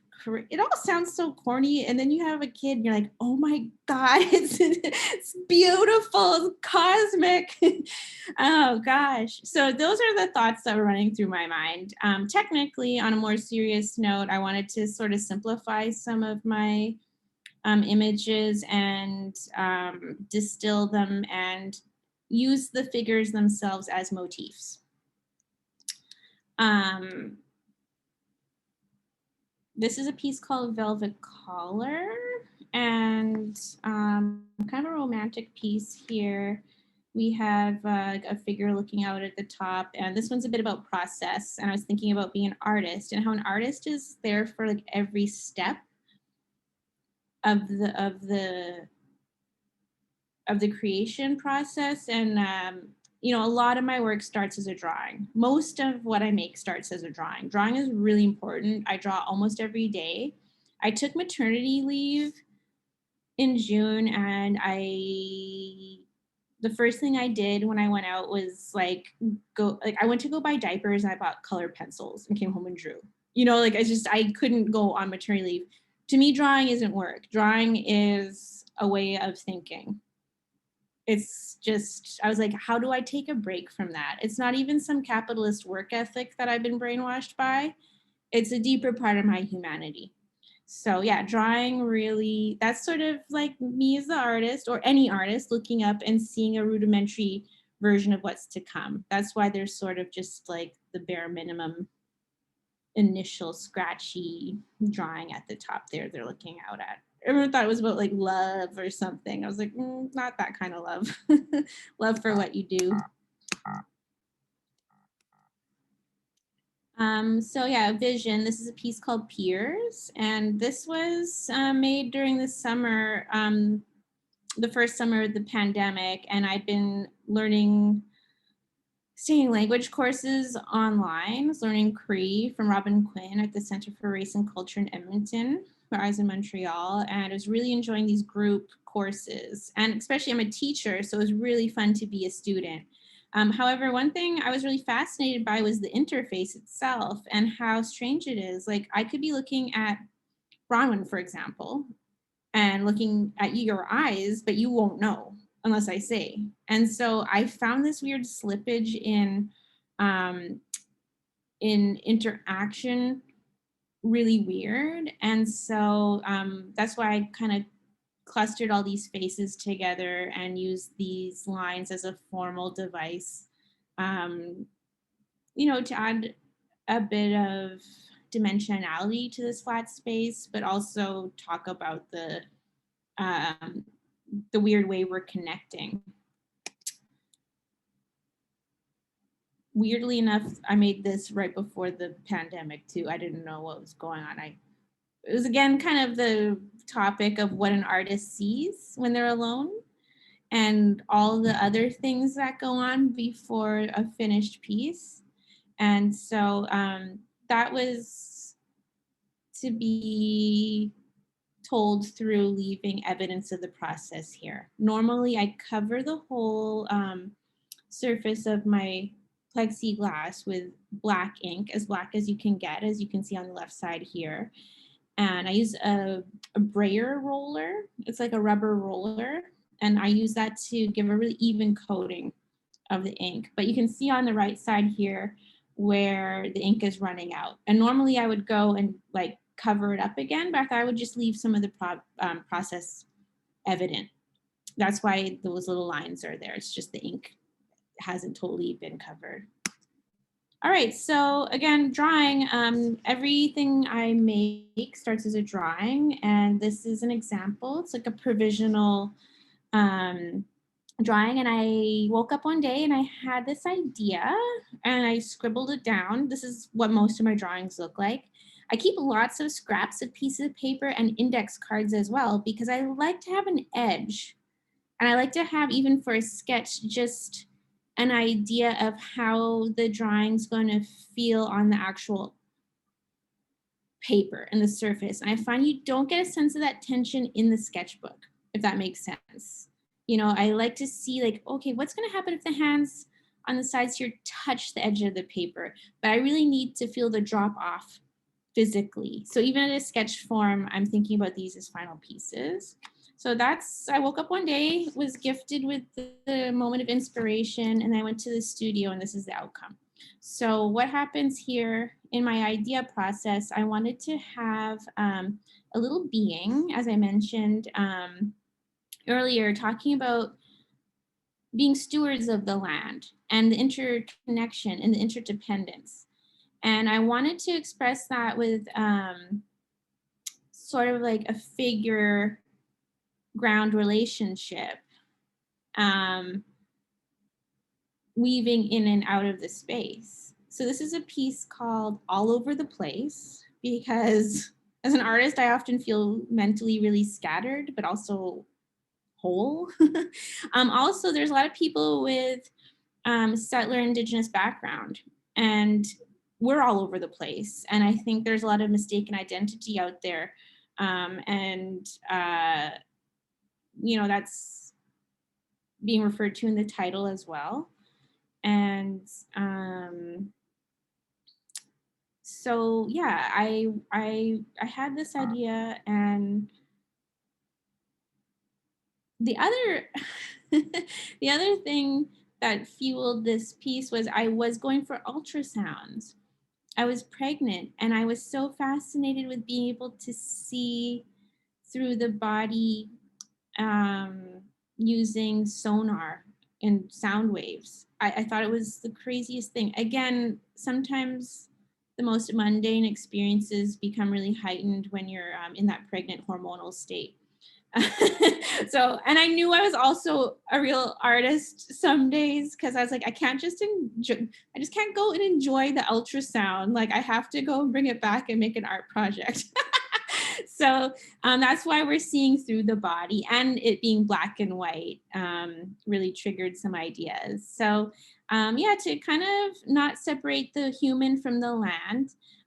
Something like the mountain in between the legs, for example, I wanted to create this kind of strange tension where you don't know if the mountain is coming forward or receding. You know, I wanted to really embed the figure in with everything else in the world to really express that we're not separate. We don't own anything. We're really built in there, no matter how far we forget.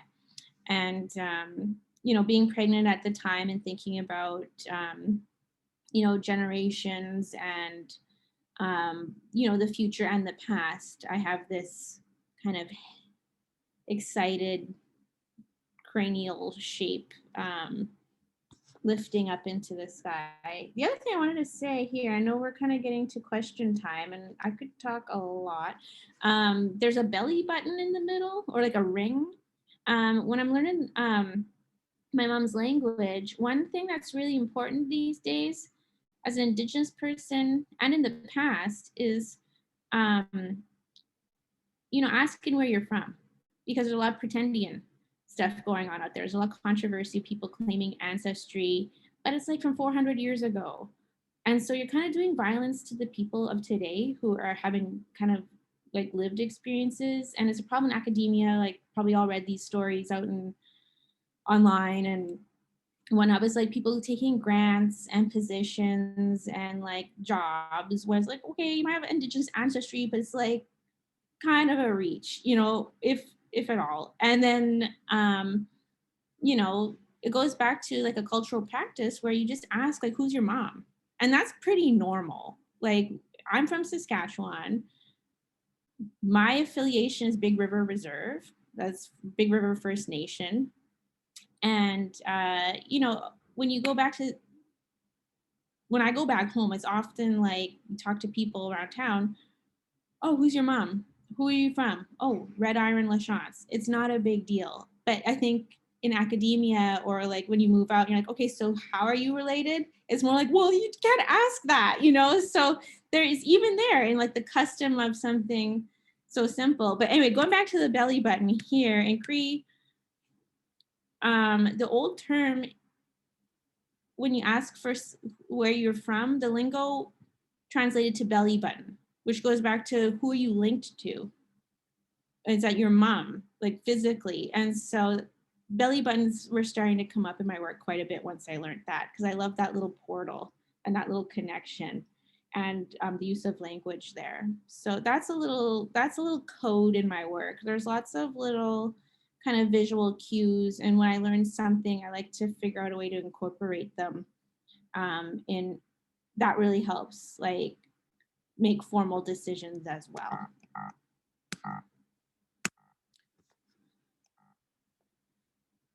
A little bit of a lag here. Okay, so yeah, interdependence with the land and landscape. Landscape. It's a theme I played with in a few different variations. So here I have sort of Sports Illustrated pinup, you know, kind of a cheeky, campy looking figure. It's called Nature Girl, and embedded in the earth, kind of referencing a more eco-feminist relationship to the land. Thinking about like performance artists of the past and Annie Sprinkle, and you know, people just out having fun and you know, using like a very personal way and a fun way to discuss their politics. So like another version of the same theme. I tend to do that. I'll try and change the gender, or I'll make a figure more feminine or more androgynous just to see what happens. You know, that's something I explore quite a bit in terms of themes of femininity. Another example, See-Through Dress. I was thinking about the idea of like eroticism and sexiness, and you know, the see-through dress being something like tantalizing and like, oh, I can see naked person, but you know, from maybe a darker place, see-through dress. Like if you want to really see me, what's going on, you see a person and the multitudes and the complexity and aspects of eroticism that aren't from the scripted narratives that we've been fed through, you know, pop culture, mass media, you know, getting to the personal reaches of what that might mean. Okay, we're gonna run out of time in a second, so I just wanted to go back to identity one more time. I have a piece called Jeans, Jeans, Jeans. I was talking about like my kind of grungy, going back to high school and kind of romanticizing that era of my life. I'm so happy I grew up in the 90s because there wasn't a pandemic, but also I loved our clothes and our music. Anyway, so lots of ripped jeans, and I was playing with sort of two things happening at once here. Like this could be a really romantic image. Oh, I didn't update my little thing. It's not, this piece is called Gemini, and it's, everything else is the same. Anyway, you know, is this a good place to be or not? You know, is it a romantic embrace? But you know, that could be a rayon sweater, you know, like that, it like we don't really know what else is going on in here. Yeah, so I got into denim. Like I was just getting sort of into clothes and thinking about style a bit. And as I mentioned, like a lot of influences fuel my work, going back to, you know, illustrators and just thinking about like clothes and fashions. I think I took Kim Gordon from Sonic Youth, because I had just listened to her book about divorce. I listened to her audiobook, and it was after her divorce. And I think I stole her head for this one. It wouldn't surprise me because I was kind of going back to that era of my life.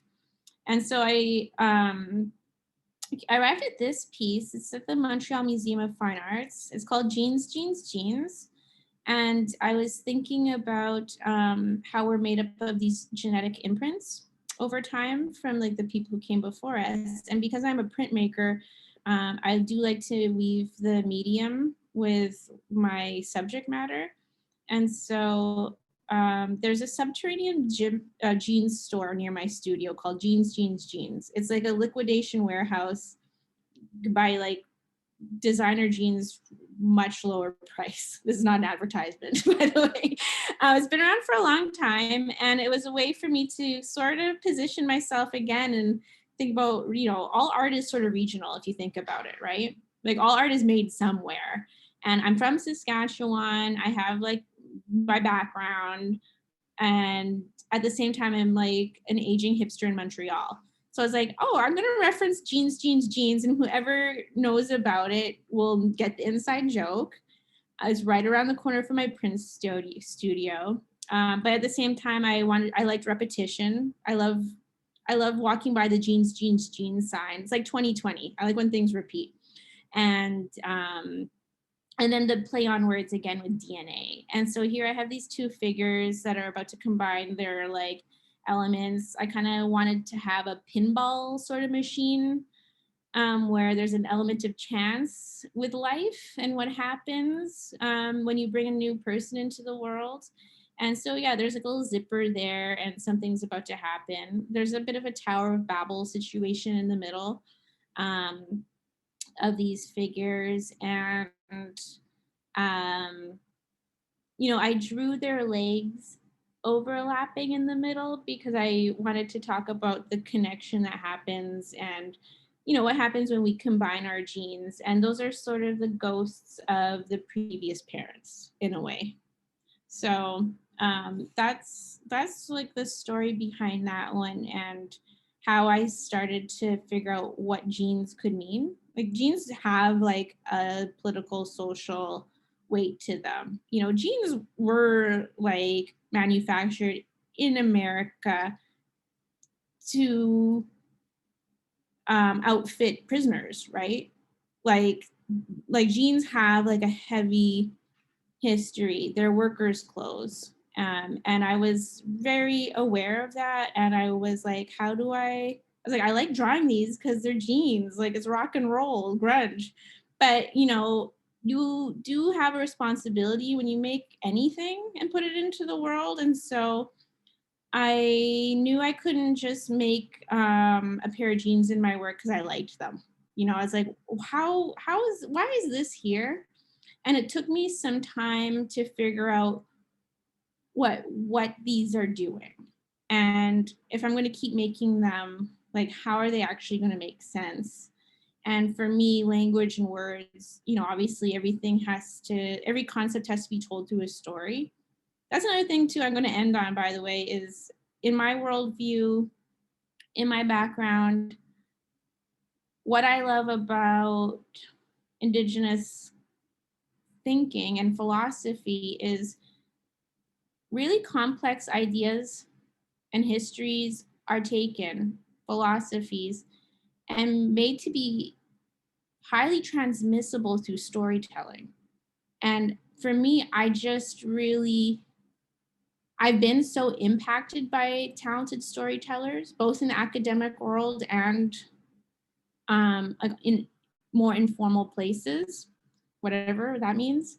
And the cultural spaces, and I take it very seriously. And that's something that's helped me too with the type of work I make. Whereas like, I can tell something that has deeper meaning, and it's about sort of hiding the message in that story so someone will actually maybe be impacted by it. There's something I've learned too from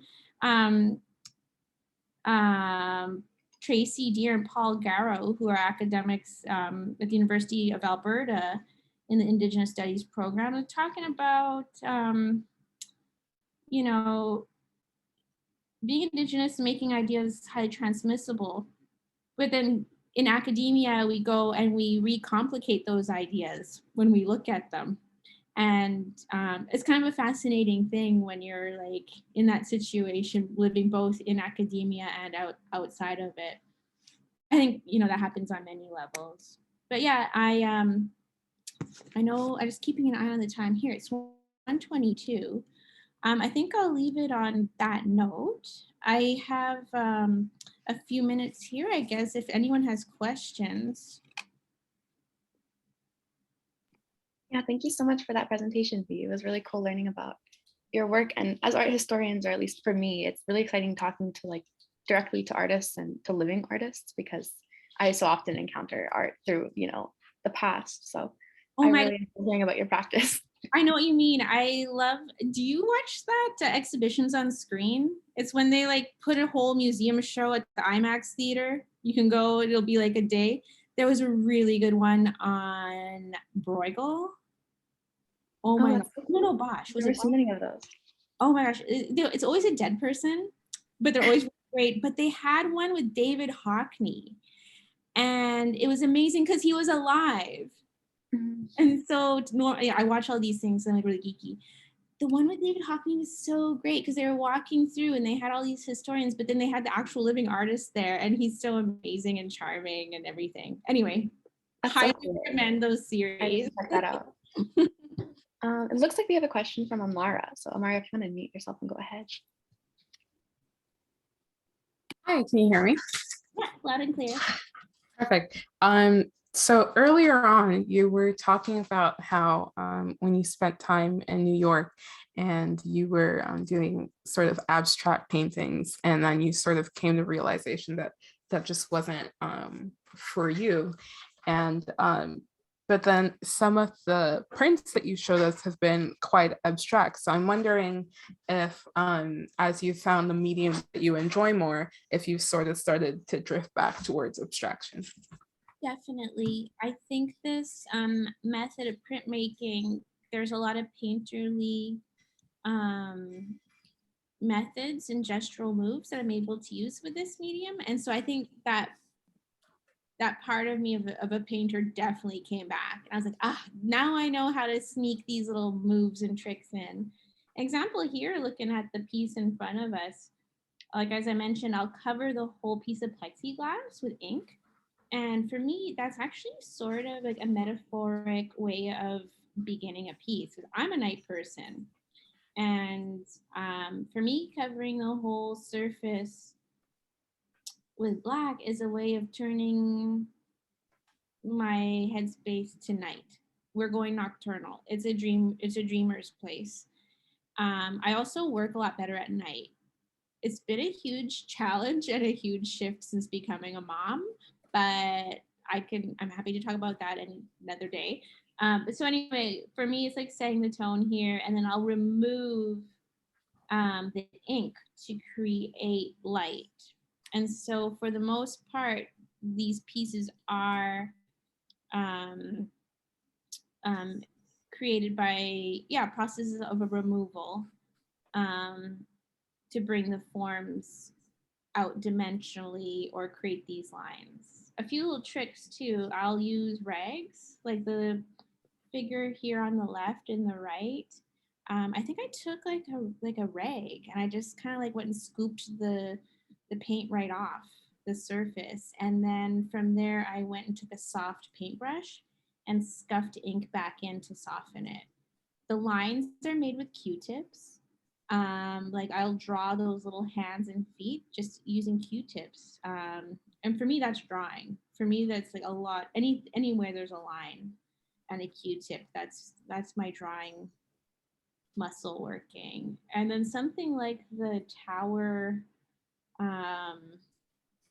the weird shape in the middle, it's a painting scraper for like removing house paint, and like it's a tool you can just get at the hardware store, and I just zigzagged that through. And then so I'll go back in something like their hair or the jeans, I'll go and reapply paint at the end. I'll go and finish up with like an additive process. So for me, when I was working as a painter, when I was studying as a painter, I mean, I used to do the same thing. I used to cover up my canvases with oil paint, and then I would remove. I would create like big clouds and all sorts of atmospheric spaces. But yeah, I didn't know what to do with them from there on. So this was a way to do it. So yeah, to answer your question, those kind of abstract moments that come in, it's definitely influenced by all that time in New York, figuring out how to paint. Actually, I did the thing where I knew how to paint at Concordia as an undergrad, and I went to grad school and I got shook to pieces. They're like, well, why do you do this? Why do you do that? I'm like, why do I do that? Better not. And then the voices kind of stay in your head for like a few years.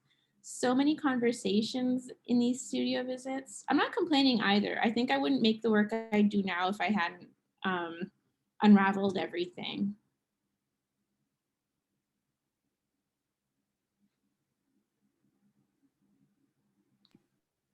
Thank you so much. I also had a question.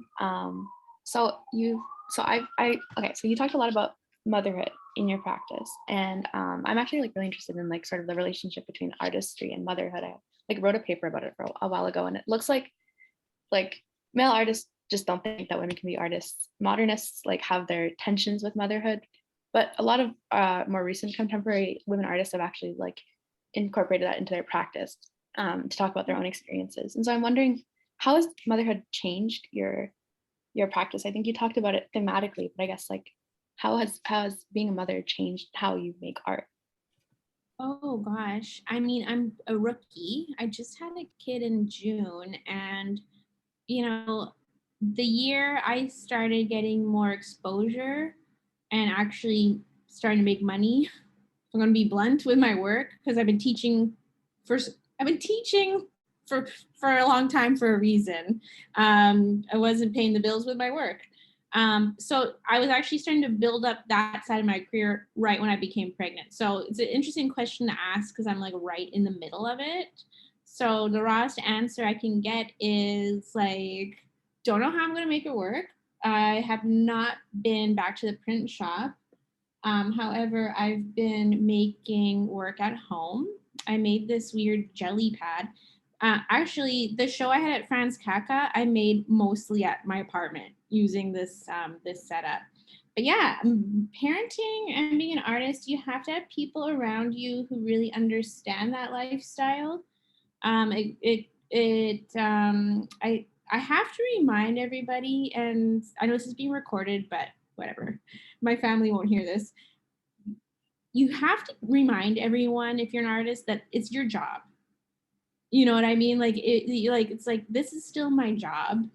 You have to really make sure people respect that time, and you have to respect your own time too. Financially, it's crazy. Like you just, being an artist, unless you're financially like, coming from independent wealth or whatever, as we all know, it's really hard. And I don't know if I'd be able to do this if I lived outside of Quebec. It's Quebec, we got pretty good childcare going on. We get subsidized childcare. Oh gosh, anyway, it's like, here's an example. Okay, there's the playpen, and look, there's the prints on the floor.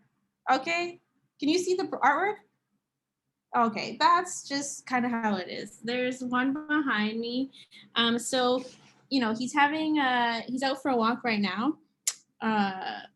And basically it's like the baby goes to bed at 6:45. I eat and then try to send some work emails. Sometimes I say hi to my partner. We're in that stage too where we're just like, hey. It's so crazy once you become parents. And then at 8 p.m. till like midnight, boom, like I'm trying to make these things, but can't complain, honestly. Like it's better than the life I was living before in a lot of ways. I think normally I'd be watching Netflix or something. No offense to watching Netflix, but I feel like I'm using my time a bit better than I probably would have before, because I like to zone out. And also, I think just for who I am, and coming from a cultural background where like family is really important. Like it's a deep part of my humanity, and I feel like it's a really precarious time to have kids, and being an artist is very uncertain. But at the same time, kind of feels like what I'm supposed to be doing. Plus, like, I like all Daryl's stuff, I'm like, oh, I get to relive my childhood. These things are definitely influencing my work. So long, rambly, probably too real of an answer, but you figure it out day by day. There's some amazing artists too. There's Tamar Etten, who I really recommend. She's teaching at Columbia right now. She's from Jerusalem and moved to New York. I'm like obsessed with her right now. She moved to New York and she's like a performance fibers artist, and she talks a lot about where she's from. She was in the military, and she lived through some really intense things, and she's working with fibers, and she's bringing like parachutes and things she actually used into her practice. But she recently became a mom, and and she talks about it pretty openly in her work and on her Instagram and stuff, and has a pretty inspiring, a pretty supportive sounding partner. So anyway, it's an interesting time to look at how people are making it work as parents. Any other questions? I know it's past 1:30, so I don't want to interrupt your schedule. No, we still have time for a few more questions. Okay. Not a question, but I loved your onlooker piece. I thought it was so like gorgeous, and like the subject, she looks like so iconic. She's just like, I really liked it. It was really cool. Oh, thank you. Thank you. I was really impressed with Billie Eilish, the singer, and that song Bad Guy, because it was making me think of like Britney. Again, this is nothing to debunk, like from a feminist place, but I was thinking about how young Billie Eilish was, but then, and she's making a very sexual song, you know, about how she's the bad guy, she's the one that you should look out for, I'm gonna steal your husband or something. I don't know. She was kind of like, the lyrics, I was like, whoa, this is like weird, and it's weird that it's a teenager singing it, but you know, I was like, why is this okay? You know, I was analyzing the song, and then I was thinking about Britney, and I was like, well, Billie Eilish is like, seems like she's got a lot more agency, you know, and she seems like she's got a different family dynamic going on. Like she's making music with her brother. Seems like her family was like in the entertainment business in LA and like really knew what they were doing. Whereas Britney was sort of, she didn't seem like she had the same agency. And then we all know what happened with the conservatorship and stuff like that. So when I was looking at when I made Onlooker, that song Bad Guy was like on all over the place. And I was thinking about a young person, you know, having that agency and being able to be like a sexual or like, you know, own their eroticism or whatever. And then going back and looking at those Degas paintings and being like, what's the difference between like a 40-year-old man making an image like this or a contemporary 40-year-old woman? And like, what's the dialogue I want to have with that? But I thank you for the compliment. I was really, I had a lot of fun with that piece. And I appreciate, thank you.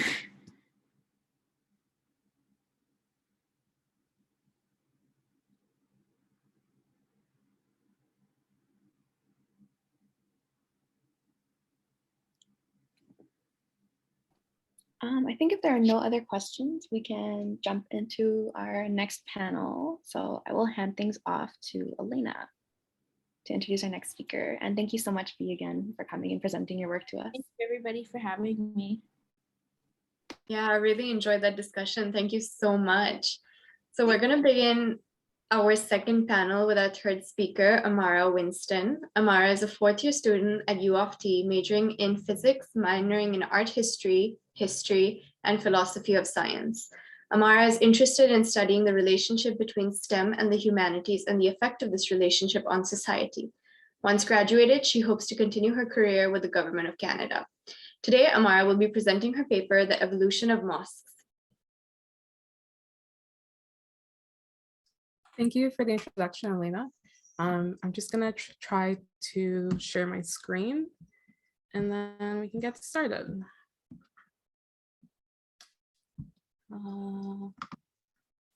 There we go. Okay.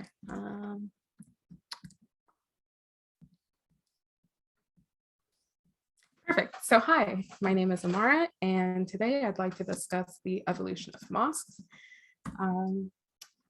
To start off, I'd like to talk about the basics. So what is a mosque? A mosque is a place for Muslims to congregate and pray. But before we move on to the examples of mosques that I've got, I'd like to go over some terminology. These are all words that I'll be mentioning throughout my presentation, and I just wanted to make sure that everyone's on the same page. So the first term is hypostyle. A hypostyle mosque is a type of mosque where the prayer hall contains rows and rows of pillars. Next, we've got maksura. The Maksura is an area close to the Qibla wall that is only accessible to the sovereign, or in other words, the caliph. The next word is Mihrab. Mihrab is a small alcove found on the Qibla wall. And then we've got the minbar. A minbar is a pulpit from which the imam speaks. And finally, we've got the Qibla. So the Qibla is very important because it's the direction of the Kaaba in Mecca, which is an important part of Islam because Muslims pray facing Kaaba. And it is also thought of as the connection between the divine world and the mortal earthly world. So let's start off with the original mosque, you could say. This is the Prophet's house. As you can see, it is a hypostyle mosque. And so there's a very large courtyard in the middle. And to one side, this is the prayer hall. And these dots represent columns. In all of the floor plans of the mosques, these dots will always represent columns. And so on this wall would be the Qibla wall. So there would have been a wooden chair in front of this wall where the Prophet Muhammad would have sat and spoken to the crowd. And so everyone would be praying facing this wall and the Prophet. On the right is an image of what the mosque looks like today. It's very different because the original mosque was actually made of mud. So it looks quite different today. Alrighty, so let's move on to the Great Mosque of Damascus. Here are two different floor plans for the same mosque. The location of this mosque was originally the location of a Christian church, and before that, a Roman temple. And so the location of the mosque was already sacred and a holy site before the mosque was built. The image on the right shows the parts of the mosque that were built by Romans. And so that's the grayed out areas. And then the black part is the black part was built by Romans, and the grayed out areas were added by the Umayyad dynasty, which is the part that's made of the mosque. And so in both images, you can see familiar features from the previous mosque. You've got this huge courtyard, and then on one side, you've got a prayer hall that's filled with columns. There's an area in front of the Qibla wall here. Sorry, this is the Qibla wall.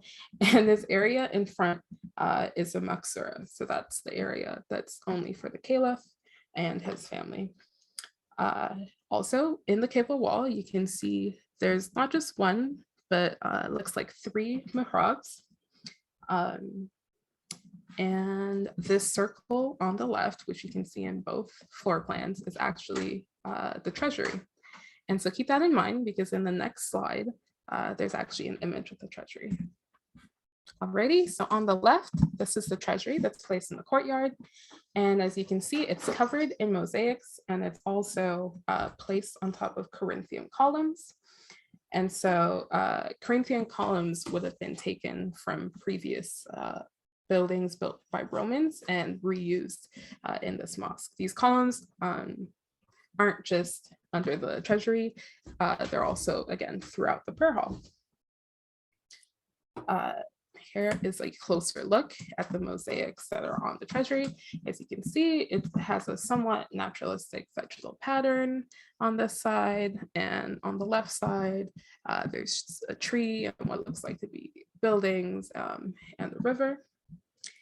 And then here's a close-up of the mosaic on the right. So this mosaic was created using Byzantine materials. It would have been glass tiles, and also these white dots here are actually pearls.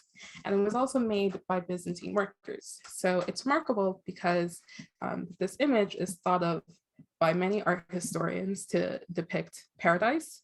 And so it's interesting to see how this image that's depicting paradise is created by Byzantine workers who weren't Muslim. So it's interesting to see how the two are incorporated. Alrighty, let's move on to the Great Mosque of Cordoba. This mosque is located on a site that is rumored to be the previous location of other holy sites. This rumor, although not confirmed, links this mosque to the previous mosque in Damascus. Additionally, this mosque has undergone multiple renovations and additions. So I'll reveal what the floor plan looks like today. As you can see, even though it's undergone many renovations, it still resembles the layout of the original mosque. And so there is a large courtyard, and on one side, there's a prayer hall filled with many, many columns. But what's different, however, is that the Maqsura in the previous mosque was sort of just this area in front of the Qibla wall, whereas here it's actually demarcated by 3 domes. That's what these faint circles are. And on top of that, the mihrab isn't just an alcove in the wall. The mihrab is actually an entire room. It's this light circle here. And so these features that are all associated with the Qibla wall and are all associated with this connection to the divine world are actually upgraded in this mosque. Moving on.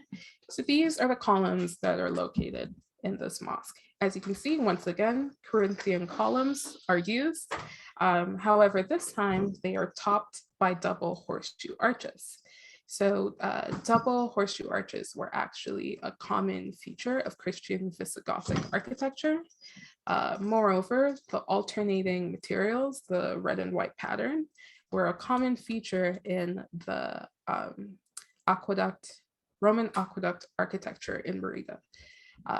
This alternating material feature is then seen in many mosques, and it's even seen in the renovations of the Great Mosque of Damascus, which happened a lot of centuries after this mosque was created. So moving on to the Maqsura, as I mentioned before, the Maqsura is the area in front of the Qibla wall. And as you can see in this image, it's separated from the rest of the space in the mosque by these polylobed arches. The Maqsura is also topped by these 3 domes, and this image shows one of the domes. Here is a close-up of the mosaics. As you can see, these mosaics resemble the mosaics located in Damascus. You've got the naturalistic vegetal patterns and these white dots that resemble the pearls that were used in Damascus. Furthermore, you've got this Kufic inscription that surrounds the mosaic. Moving on, here is the mihrab. As I said before, it's usually a niche in the wall, but in this mosque, it's an entire room. So this is the entrance to the mihrab. This is the ceiling inside, so it's different from all the other domes. It's actually shell-shaped. And then on the right, this is the artwork that's right here above the horseshoe arch. And so if we take a closer look, you can see there's even more vegetal patterns. And it's not just mosaics, but there's also stucco carving. You can see there's more Kufic inscriptions. And it's just a really detailed piece that shows how important this room and this area was in this mosque. Finally, I'd like to introduce this tile panel, which can be found in the Aga Khan Museum located here in Toronto. This tile panel originated from Syria around the year 1574. And the reason why I chose this tile panel is because it's sort of a good summary of all the other aspects that I've highlighted in the other mosques. You've got the Corinthian columns, there's the archway with alternating materials. You've got the vegetal patterns, both in the corners and also on the columns themselves and on the base of these candles. This inscription on this oil lamp is actually a proclamation about Islam and about the faith. And so it shows how you've got aspects of local culture, usually Roman culture, incorporated with traditional aspects of Islamic architecture combined to make one cohesive product. Finally, I wanted just to tell you guys exactly what my thesis is. Usually we start with the thesis, but I thought it would make more sense after you saw all of the examples. And so my thesis is that this paper examines the evolution of hypostyle mosques as cumulative from a simple courtyard to an elaborate maze of columns. They combine design traditions from past mosques with local aesthetics. This can be clearly seen when analyzing the progression of the Qibla wall. The combination of new and old emphasizes the mosque's connection to the divine. What does that mean in layman's terms? It basically means that these three mosques are connected by both traditional elements and also by local aesthetics that have been combined with these traditional elements to create something new and something that also adds to the connection that the mosque has to the divine world. And so finally, I just wanted to go over my research process. It started off like how a lot of these papers started off as an assignment. The assignment was to pick a few Islamic monuments and just to talk about them. And so I decided to research the progression of mosques. And I knew that I needed to start with the original mosque, being the Prophet's house. And then I went on to choose the Great Mosque of Damascus because the Great Mosque of Damascus is considered by art historians as one of the first true monuments of Islam. So that was one reason why I chose it.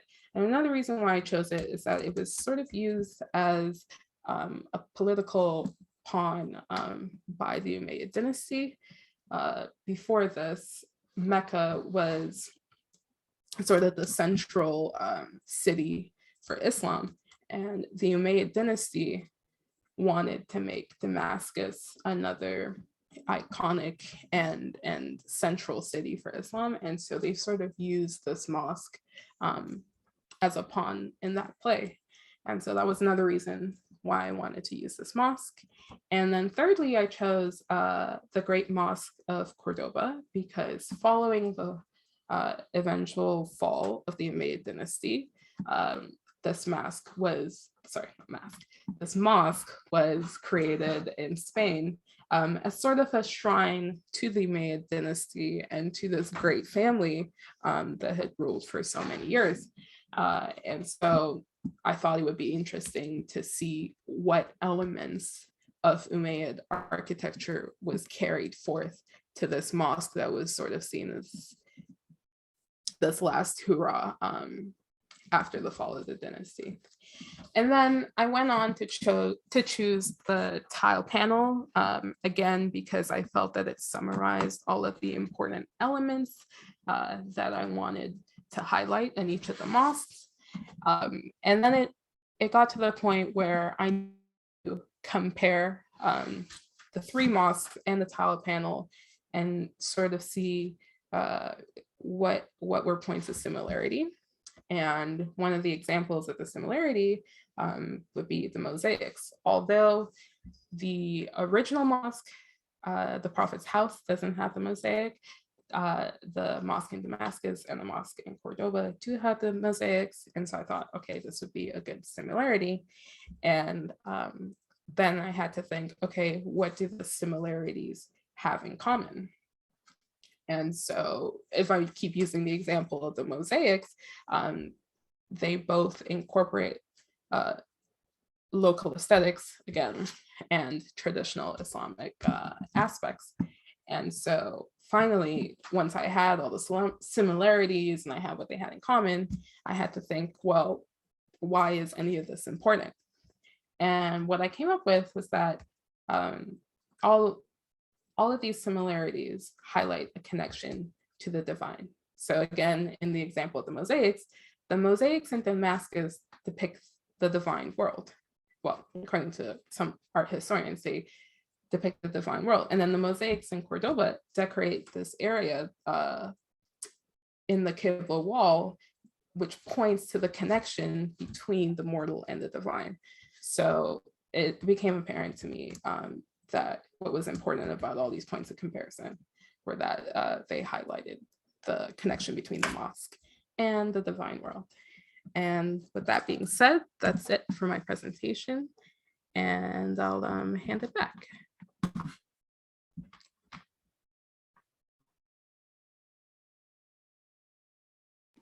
Thank you so much, Amara, for your presentation. That was such an interesting topic, and I really liked seeing those beautiful images that you shared with us. So our next speaker is Sheena Mckeever.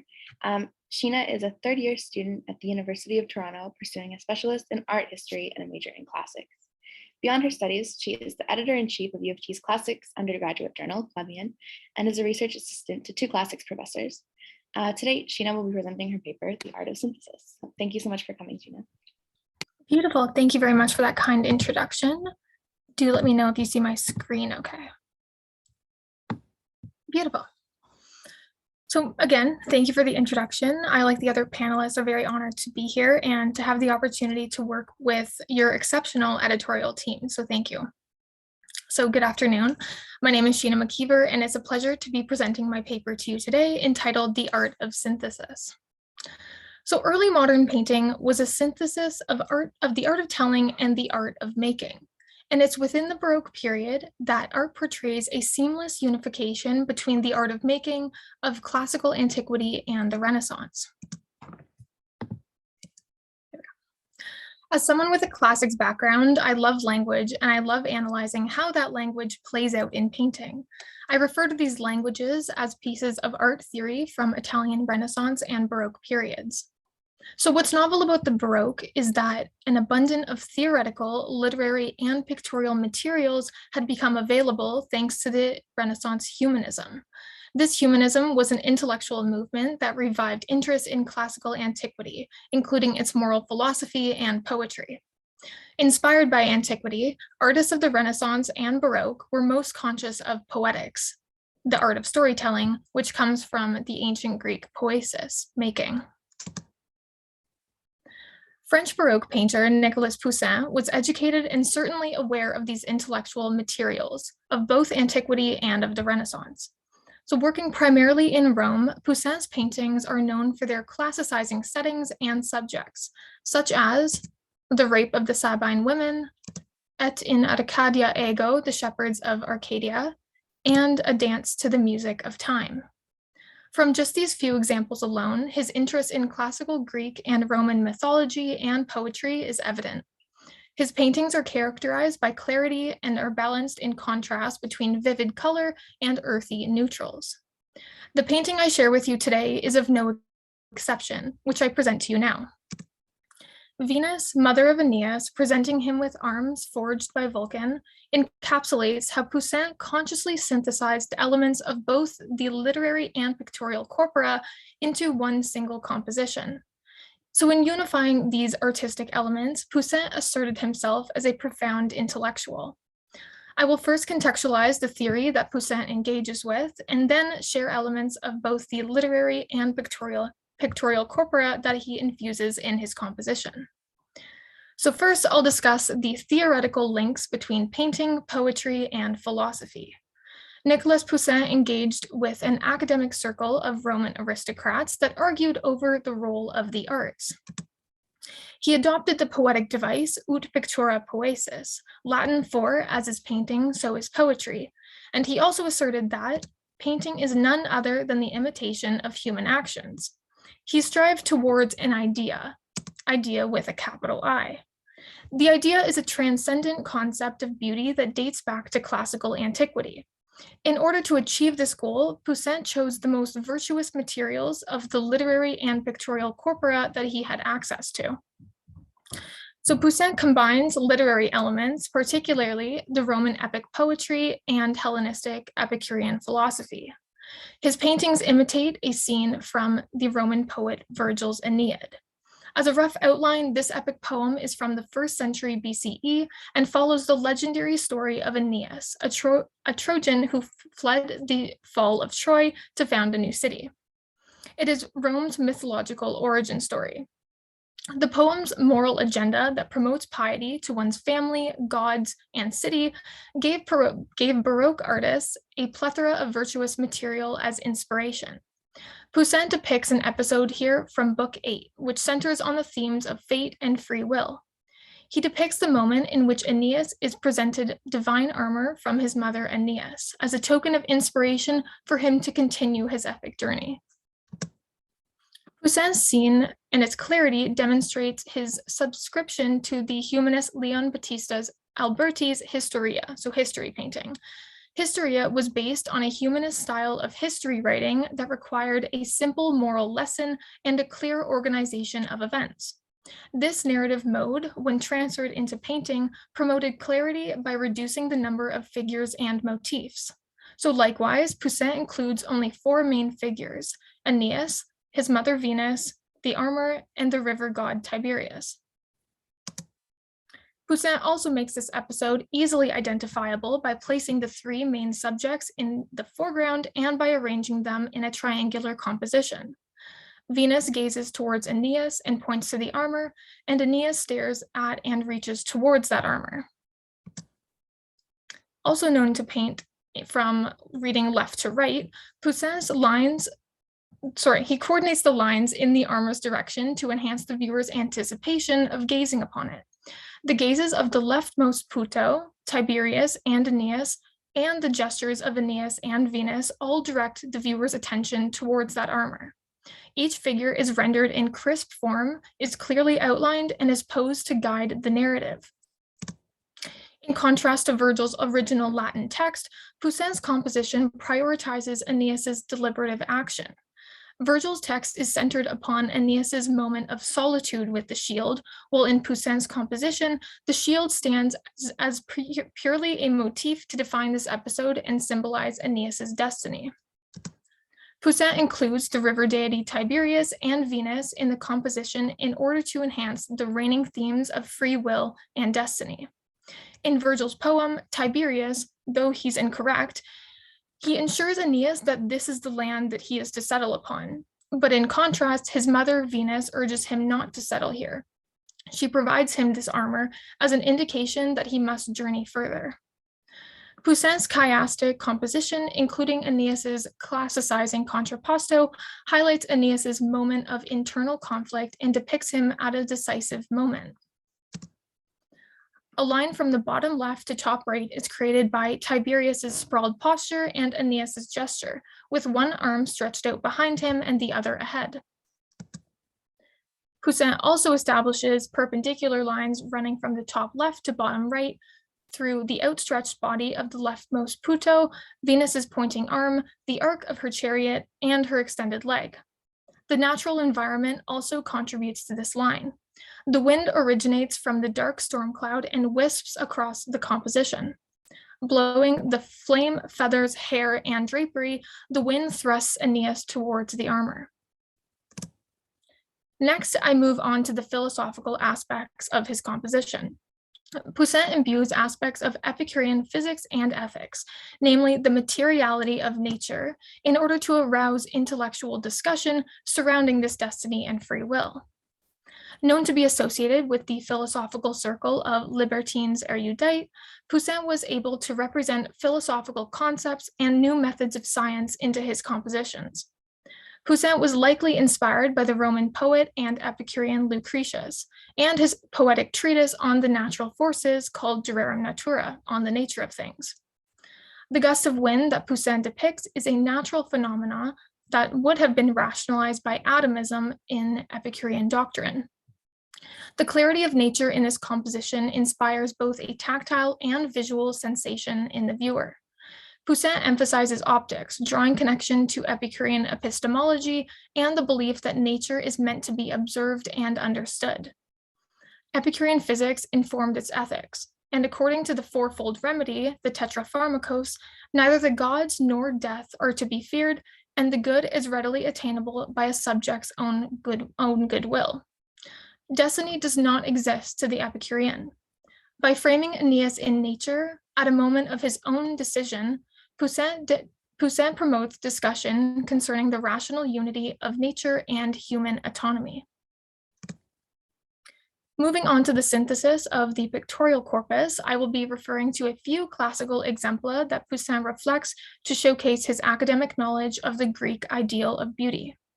With exposure to the Roman papal courts in the 17th century, Poussin was well acquainted with Cardinal Francesco Barberini and his secretary Cassiano del Pozzo, who granted him access to antiquarian research. Poussin executed his figures in not only accurate proportion, but also with the tenderness of contour that appeals to classical ideal of beauty. Venus's soft contours, tranquil facade, and exposed breast recall the Venus de Milo, and her downturned gaze and pointing gesture recall the Venus of Capua. Aeneas's gallant stride and reaching motion reference the Augustus of Prima Porta. Poussin was one of the many early modern artists who operated within the established tradition of the artistic synthesis. Artists in the past, such as the Carracci, synthesized the ideal techniques of their predecessors and contrived their perfect compositions. Example, the chiaroscuro of Titian, the coloring of Correggio, and the symmetry of Raphael. Poussin is not only interested in creating an exemplary composition of pictorial arts, but also in synthesizing the ideal literary elements to compose a harmonious union.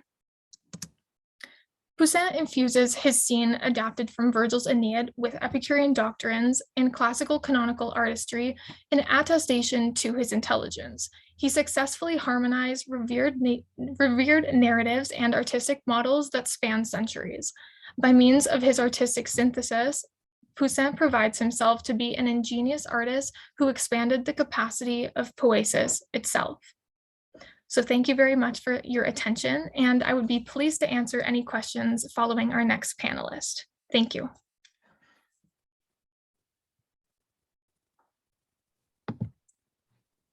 Great, thanks so much, Sheena, for your presentation. So our next speaker is Tehya. So Tehya is a fourth-year student at U of T. She's double majoring in art history and political science. Her academic interests are in early modern arts and critical decolonial studies and ancient Greek and Roman arts. She's passionate about examining the effective work and legacies of arts and sociopolitical propaganda and systems of oppression. She hopes to pursue postgraduate education in the field of museum studies and art history, and also in visual cultural industry in a curatorial or gallerist role. So today she'll be presenting her paper, Compounding the Other. So whenever you're ready, you can share your screen. Okay, I'll just start that now. Sorry, guys, let's see.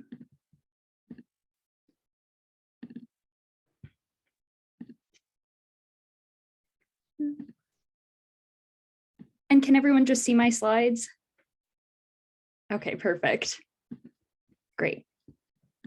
One moment, sorry. Okay. All right, so hi everyone, I'm Tehya, and today I'll be presenting my paper, Compounding the Other, and analysis of a terracotta statuette from the 2nd century BC. So I looked at a Hellenistic grotesque, and it's a terracotta statuette, as I said, so it's a miniature size. And here we can see that he is clearly depicted in a stylized and even caricaturized manner. He is shown as bow-legged with an aggravated facial expression, as you can see, and in an exaggerated ithyphallic state as well. And the grotesque is a Hellenistic category of sculpture that looks at individuals considered non-normative or associated with the transgressive. So just to introduce my kind of overall thesis to guide my presentation. So after taking a mainly comparative research approach for my class, FAH 312, Art of the Hellenistic Age was a great class. I looked into this statuette in comparison to other contemporary media. So I looked at this statuette and its formal characteristics that indicated that grotesques and depictions of other marginalized bodies were used to create a sort of broad social category of other that aligned with commonly understood transgressive non-Greco-Roman traits. So this representation of this non-normative body of the terracotta individual with dwarfism serves as an example of just one group of marginalized people that were cast as the other in Hellenistic material and visual culture. So ultimately, this does the work to normalize socio-political relations and disparities within Hellenistic society. And just to connect back to the overall theme of our conference today, Reverie. In moments of Reverie, one examines questions of what it means to be human and what humanity encapsulates. And this involves questions of how conceptions of humanity and the limits of it have evolved and changed over time. So the question of what it means to be human is just as much a question of what it means not to be human or not to have the capacity for humanity, and looking at how these capacities have changed over time according to which culture and society they're bound up in. And this terracotta statuette and its implication as a kind of othering agent in Hellenistic society informs us as to what humanity was defined and conceptualized as and against in this period of this Hellenistic period.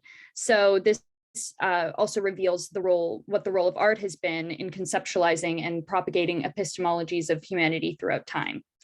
So, and then just in terms of my methodology, to throw it out there, as I said, I took a somewhat comparative approach, especially looking at representations of satyrs, other grotesques from the period, so individuals that were seen as abject. I especially looked at representations of individuals with hunchbacks and Black Africans as well.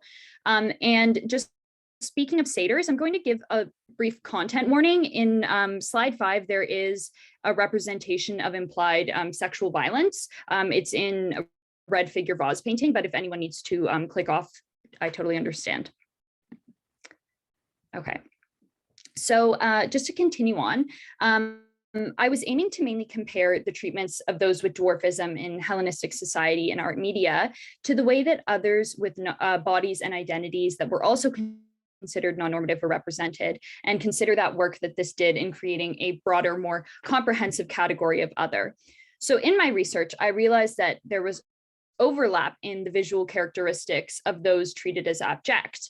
So these established shared visual markers for the transgressive constructed a sort of through line in visual language for othering throughout populations that were seen as foreign or outside of mainstream Hellenistic society, and those members included Mediterranean people, especially mostly male citizens.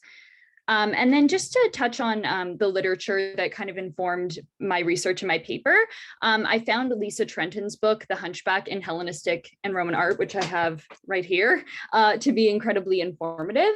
And that served as a major point of comparison for other Hellenistic grotesques with perceived non-normative bodies that were othered through both sexual and racial means, which I'm going to touch on as well moving forward. And then as well, I consulted Lillian Stoner's article called A Bronze Hellenistic Dwarf in the Metropolitan Museum. And this was another contemporary comparison that kind of shed light on the dwarf's various roles in Hellenistic and later Roman societies as well. And this really illuminated my discussion specifically of the apotropaic and comical function and the visual similarities between how Black African peoples were represented in Hellenistic art and individuals with dwarfism that we see in the terracotta statuette here. And then finally, Francois Lissarag's article, The Sexual Life of Satyrs, really informed my understanding of similarities between the statuette and the lowly status of the mythical figure of the satyr and the multidimensional roles that the satyr takes on, as well as that the individuals with dwarfism would take on in Hellenistic society. So here, I'm just representing, I'm showcasing a red figure skyphos, just kind of as a point of contrast for how the terracotta statuette was associated with the transgressive. So primarily visual media like this terracotta statuette served to associate non-normative bodies with the transgressive. So the statuette does so chiefly by showing the individual with dwarfism in an ithyphallic state. So in Hellenistic society and Greek society before as well, a large phallus and this ithyphallic state were regarded as far beyond the realm of acceptable behavior. So by showing the terracotta statuette an individual with dwarfism in this way, it casts them outside of the bounds of humanity as well. So in Hellenistic society, traits such as self-mastery and self-control were of the utmost value. They were a way to define what humanity encapsulated, and this ithyphallicism was regarded as the antithesis of this, and it was a visual convention to convey this. So in this statuette, it is regarded, this ithyphallic state is exaggerated even further, and the frontal state, which I'll just go back to briefly right here, you can see that the phallus is actually acting as a sort of third leg. It's actually touching the surface of what the statuette is standing up on. So this is just further emphasizing that transgressive nature. And then, as I said here, this skyphos, it serves as a sort of contrast to that. What we can see here are two Greek males who are engaged in kind of a quintessentially Greek behavior, and they're showing a civilized behavior as well. They're preparing for athletics. So here they're both shown with small phalloi, as you can see, and this kind of exemplifies that visual convention of a small phallus with respectable behavior, and it importantly associates it with behavior that is considered quintessentially Greek. So in contrast, the terracotta statuette strays from this convention completely, and it makes the individual with dwarfism depicted appear to be completely other and foreign to the visually established notion of what it means to be Greek, and then in turn, what it means to have the capacity to be human within that Hellenistic society. So this association with low social rank and unacceptable animal-like behavior, which I'll touch on in a moment as well, just works to generate that low opinion of those with dwarfism in the eyes of the Hellenistic public. And this just enables justification for further inhumane treatment as they're cast beyond the realm of humanity. So here is the slide 5, if anybody does want to click off, but I'm going to be discussing the sexualization of the other. And so these visual parallels between individuals with dwarfism and satyrs, which is another way that it serves, that this statuette chiefly dehumanizes individuals with dwarfism. So the satyr is a sort of mythological figure who's a rustic spirit and combines traits of animal and man. So it leaves them within this sort of liminal space between the human and animal realms. And we can see that exaggerated ithyphallic state we talked about with the statuette is directly visually linked to the satyr, who is commonly shown in this state, as we can see in both of these red figure vases. So the images here show the satyrs in pursuit of Menids, who are often the object of their sexual desire, and clearly they're not reciprocating the satyr's desire. And this kind of casts the satyrs in this pathetic, even comical role, is one way that they're commonly understood and depicted. And so here, they're shown obviously in this kind of liminal space between their tail and then their human features as well. So they're that animal-man hybrid.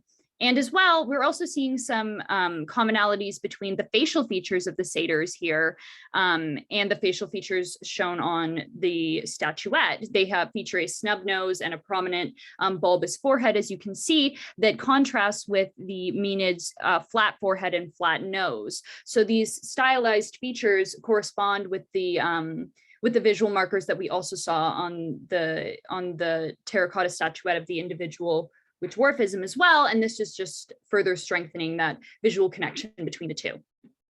And then moving on and looking at the racialization or the racializing of the other, as shown in the terracotta statuette as well. So it does represent these common racialized markers. It features a wide nose and larger lips that were visual conventions in Hellenistic depictions of Black Africans.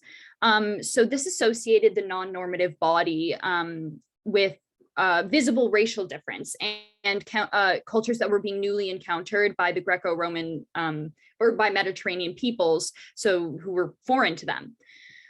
So these similarities also reflect a longer standing tradition in Greek art that conflates what is now understood to be genetic dwarfism with African pygmies. So the image on the slide shows a red figure vase painting depicting the battle of the pygmies and the cranes. And here we see that this figure shares those common visual characteristics with the terracotta statuette and the satyrs as well, with the snub nose and the prominent forehead. And this just establishes that kind of closeness in how Blackness and dwarfism were represented. All right, and so just in sum, the depictions of various marginalized groups with common visual characteristics that is exemplified in this terracotta statuette of the dwarf from the 2nd century BC indicates an attempt to create a comprehensive visual category for the subhuman other. And it associates many populations understood as non-normative with common negative and transgressive behaviors and traits. So this establishment of a comprehensive subhuman other marks these groups for inhumane treatment, and it justifies that within the Hellenistic public's imaginary. And it sees these groups as all similarly associated with this unacceptable behavior that removes any capacity for humanity. And I think that understanding how art and art movements have been implicated in the oppression of various communities throughout history and the effective socio-political work that art is capable of, as the statuette shows us, is crucial in flagging problematic depictions of communities in contemporary and future art media so that transgressions of the past can be avoided. And I think that this statuette serves as a poignant example of this. And I'll leave it with that. So thank you all very much.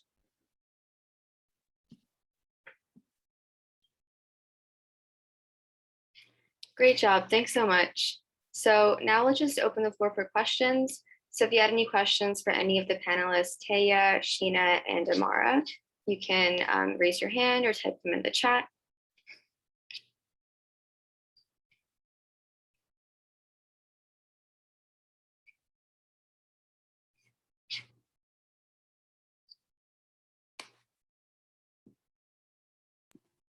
Great presentations, everyone. I really enjoyed all of them. I just had a question for Sheena, actually, because I've worked pretty closely with the Aeneid over the past year through some like coursework and work studies. So I was thinking about how book 6 is actually like one of the sort of main ekphrastic moments in the Aeneid. And so we have this sort of interaction with visual culture in literature. I was wondering if Poussin like chose this to depict in a painting as like a conscious interest with art and visual culture, or if it was just a coincidence because it's like also just an important part in the epic's narrative as well. I was wondering if you had any thoughts on that. That's a great question. Thank you. I love that you're spending time on the Aeneid. It's fantastic. I definitely think it was a conscious choice. I mean, like you said, there are so many potent moments throughout the epic. And just for everyone's context, there's like 12 books to this. Just like every, like you have like Homer, the same kind of breakdown for the origins of, like the Greek origin story. But yeah, I think it was definitely a conscious decision. I was contemplating in my own head, like, why didn't he choose a potent moment from book 4, book 6? This book is less known, so I was also interested in his selection. I think he's choosing this book. I had to leave out some of the theory, but there is a great emphasis on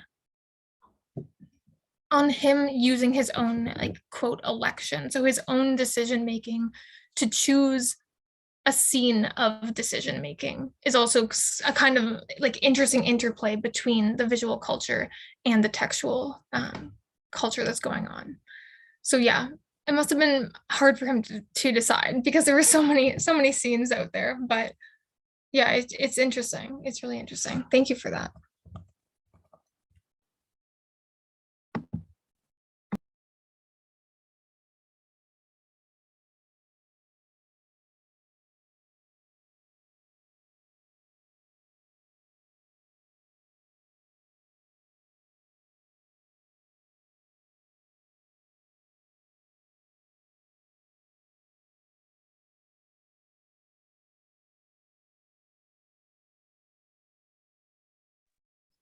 anyone have any other questions they want to ask? You can unmute yourself or type it in the chat.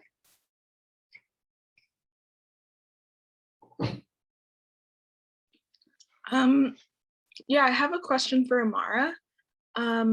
When you like look at the incorporation of like local aesthetics into mosques, how do you think they like inform like our knowledge of local visual culture or local belief systems of the time? That's a great question, Tamara. It's really difficult to tell because some of the incorporations weren't just artistic choices, they were also just what happened coincidentally.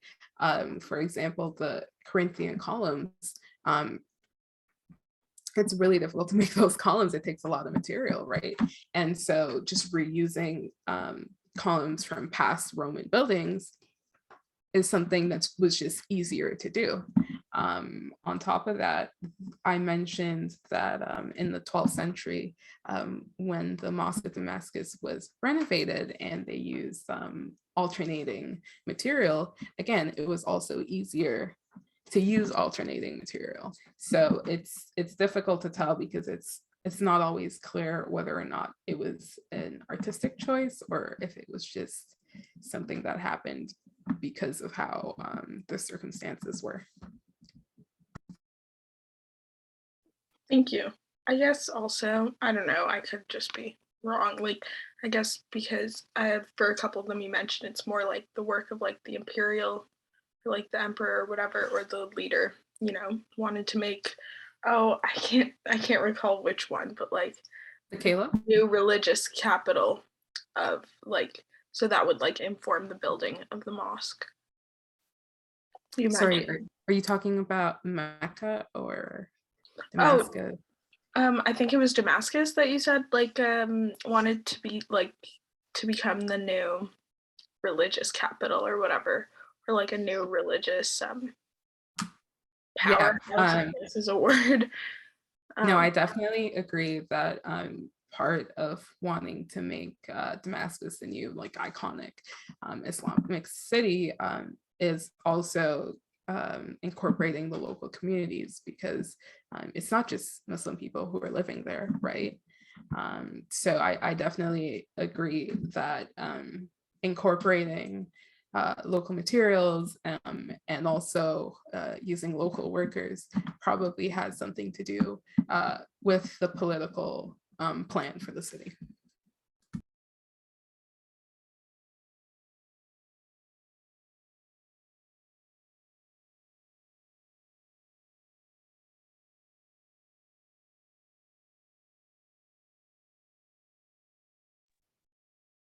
We'll just give one more minute if anyone wants to just think up of any questions. Otherwise, we'll go for a little break.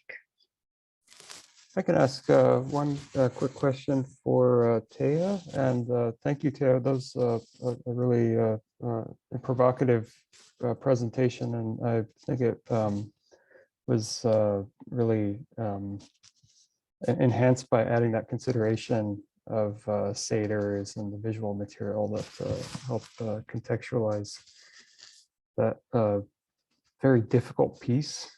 I mean, because it's so shocking from a modern standpoint. And just one comment I have is that I think the analogy with satyrs and other sort of quasi-mythical figures is a fruitful one. It's an interesting direction to go, since satyrs are not only really common in Greek and Roman visual media. I mean, they're just all over the place, but there is more. We know more about how that kind of imagery functioned, and a satyr is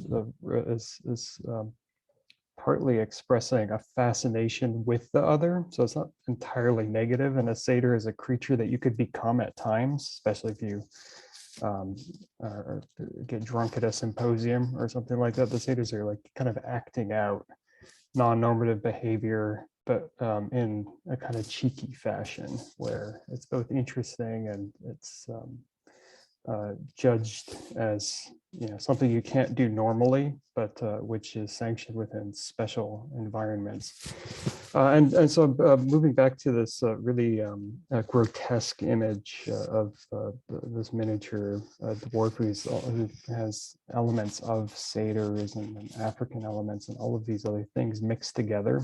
I'm wondering if you have any thoughts about like how this object might function in Greek society, like what it would represent. Is it showing a fascination with the other? Or I'm having trouble reading it as being purely pejorative, given how these kinds of grotesques work in a lot of other Greek and early Roman art.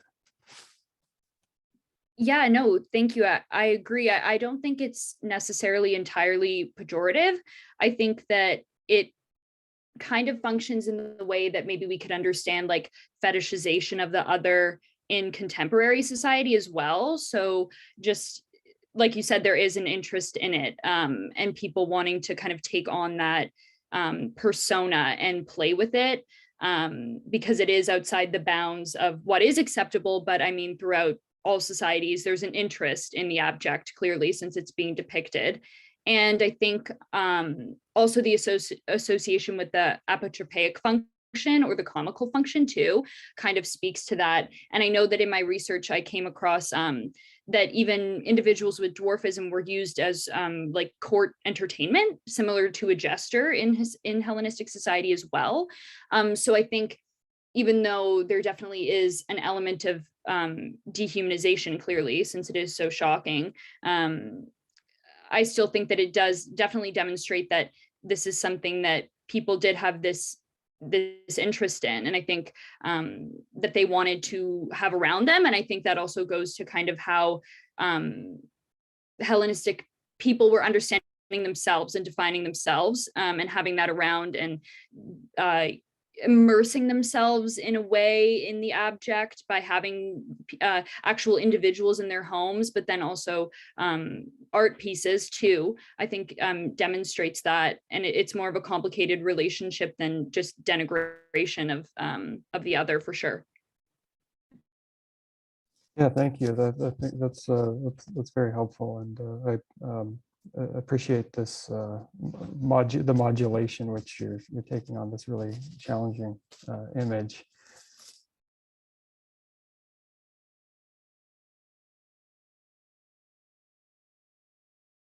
Okay, great. So if that's all the questions for now, we'll just take a short break till 2:50, and then we'll meet back where Prof. Ricco will come and speak.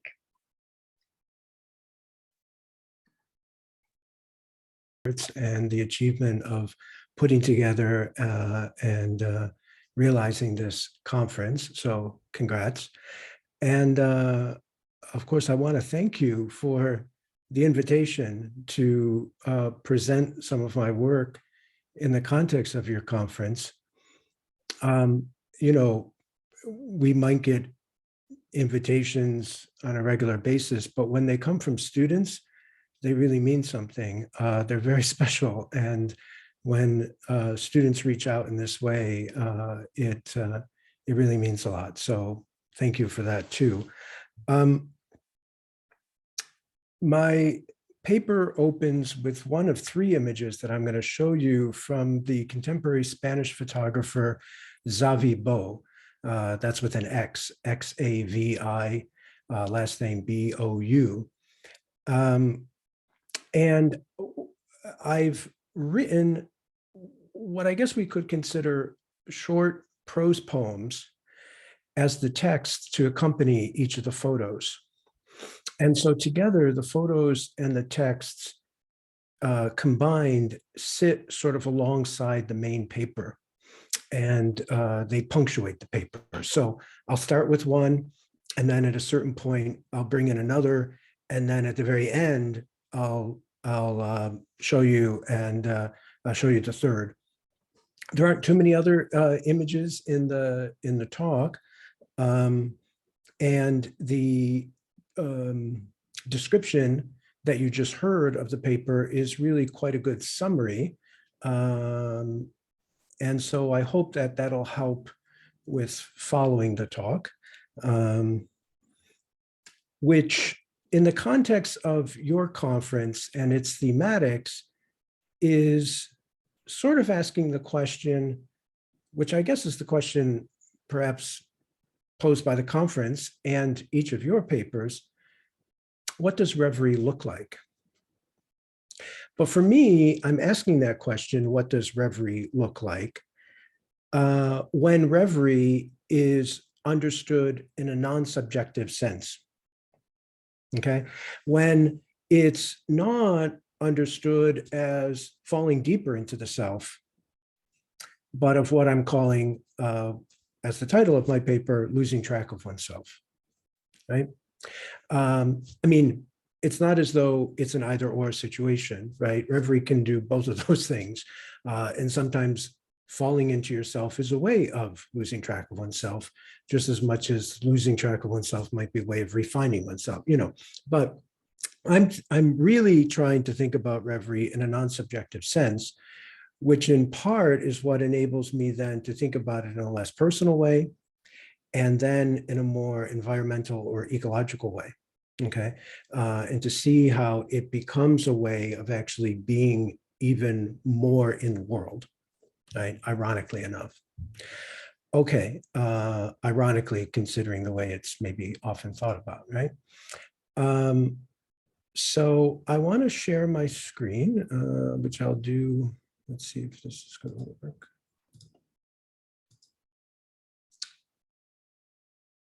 Okay. Maybe I'll just leave it like that, if that's okay. Let me see. I don't know if I do. No, I better just leave it like that, because if I do the slideshow, I might lose everything. Okay. So here's the first of the Savibo photographs. They're part of a long series that he's been working on, which he refers to as ornithographies, or kind of like as in ornithology, as in the study of the science of birds, you know. And I don't completely yet fully understand the subtle manipulation of the digital photos, but these are photographs of the flight of one or more birds. And they take on these beautiful abstract compositions. And you'll see how varied they are from image to image. So this is the first. And it comes with, as far as my intervention, prior to my prose poem, so-called, I include this epigraph from a poem by a Canadian poet, Karen Solie. The poem is called A Western, and one part of it reads, above the harbor, a gull creates flight as flight has created him. He arises and results from his work. He is the circle that violates logic. That's where his soul is. So then I go on to write, immanent cause of the soul, the bird's self-constitution of self, its being itself there in the infinitive of flying, to fly, the flight of flying, of what only exists, flies in and as flying. The flight of the birds is the temptation of pure means without end, consecrated to what cannot be conserved. Even though the gull must fly or not be, does not this pure potential of the bird harbor within it, along the shore as well as way up in the sky, the potential not to? Is this, quote unquote, I'm quoting from Solie, circle that violates logic, not the vortex of animality in which both human and animal are caught up? The vortex as that place where, as Soli tells us, the soul is. The soul as less the result than it is the workless heart of flying.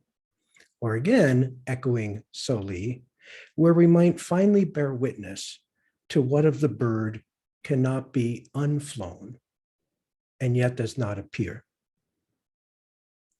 Disappearance, its movement, that is the soul. Okay, now on to the paper more proper. In a short story by Claire Keegan titled So Late in the Day, a man and a woman, Kahul and Sabine, meet, fall in love, and get engaged, only to fall out of love as quickly and end the prenuptial engagement. The story takes place on the day that the couple were to get married. And close to the story's end, there is a scene in which a wasp intrudes, breaking the silence and interrupting Kahul's imagining of what this day would have looked like had there been a wedding. So here's the first passage from the short story. He stood in the quiet for a minute or two, then heard a noise and realized that a wasp had come in and was flying about, zigzagging and bumping against things. He took one of his shoes up off the floor and turned the overhead light on and found himself going after the wasp, following its haphazard motions. A bit further, we read, he kept after the wasp, making bigger, bolder swipes until it flew back to the window to get away from him, and he had it cornered between the pane and the sill and killed it. After he'd thrown the dead wasp out and closed the window, he felt a bit cooler and used the downstairs toilet to take a long piss. There was some satisfaction in doing this without having to lift the lid, without having to put the lid back down, or having to wash his hands or make a pretense of having washed his hands afterwards. But the pleasure quickly vanished, and he then had to make himself climb the stairs. I want to suggest that this sudden, unexpected encounter between Kahul and the wasp, perhaps unwanted for both parties, provides part of an explanation as to why the relationship between him and Sabine ended so poorly, equally unexpectedly, and perhaps also unwanted by both. The reason I want to suggest is that the crossing of the animal's trajectory with that of the human was not allowed to become an occasion for the momentary suspension of Kahul's sovereign being and mastery, and the opportunity that this temporary suspension would afford him to lose track of himself, and in doing so, put him in a non-aggressive and more intimate rapport with others and with the world. No longer then wanting to kill, but instead to love the intruder that each of us is to all others, prior to becoming someone else's partner or an intruder, lover, friend, but even daughter, son, brother, sister, father, or mother. Kahul's lack of the capacity to lose track of himself is tied to his inability to understand the virtue of what we might term an inoperative mode of living. That is a value placed in idleness, worklessness, daydreaming, staring blankly into space, and being present while doing nothing. this is portrayed, this kind of inoperative living is portrayed earlier in the story when, in the early days of his relationship with Sabine, he meets her after work at, we read, quote, the National Gallery to see the Vermeer.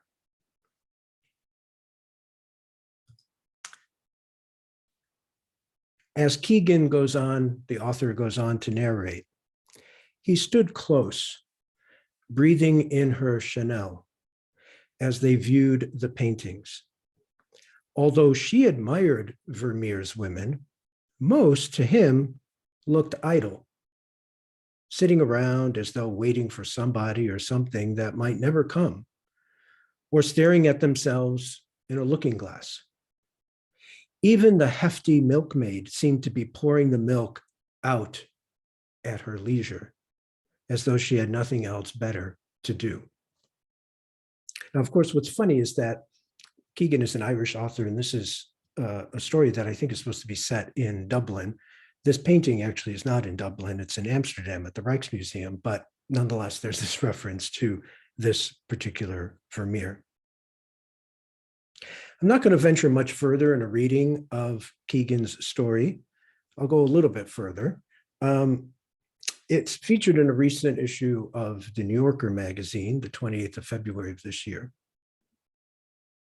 I do want to end my brief consideration of this story by pointing to the story's very beginning and its opening scene that, as you'll see, echoes in remarkably canny ways the scene with the wasp that appears within a paragraph or two of the story's end.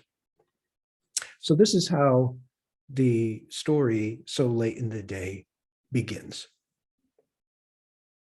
On Friday, July 29th, Dublin got the weather that had been forecast. All morning, a brazen sun shone down on Marion Square, reaching onto Cahul's desk, where he was stationed by the open window. A taste of cut grass blew in, and every now and then a warm breeze played with the ivy on the ledge. When a shadow crossed, he looked out. A gulp of swallows skirmishing high up in camaraderie. Down on the lawns, some people were out sunbathing, and there were children, and beds plump with flowers.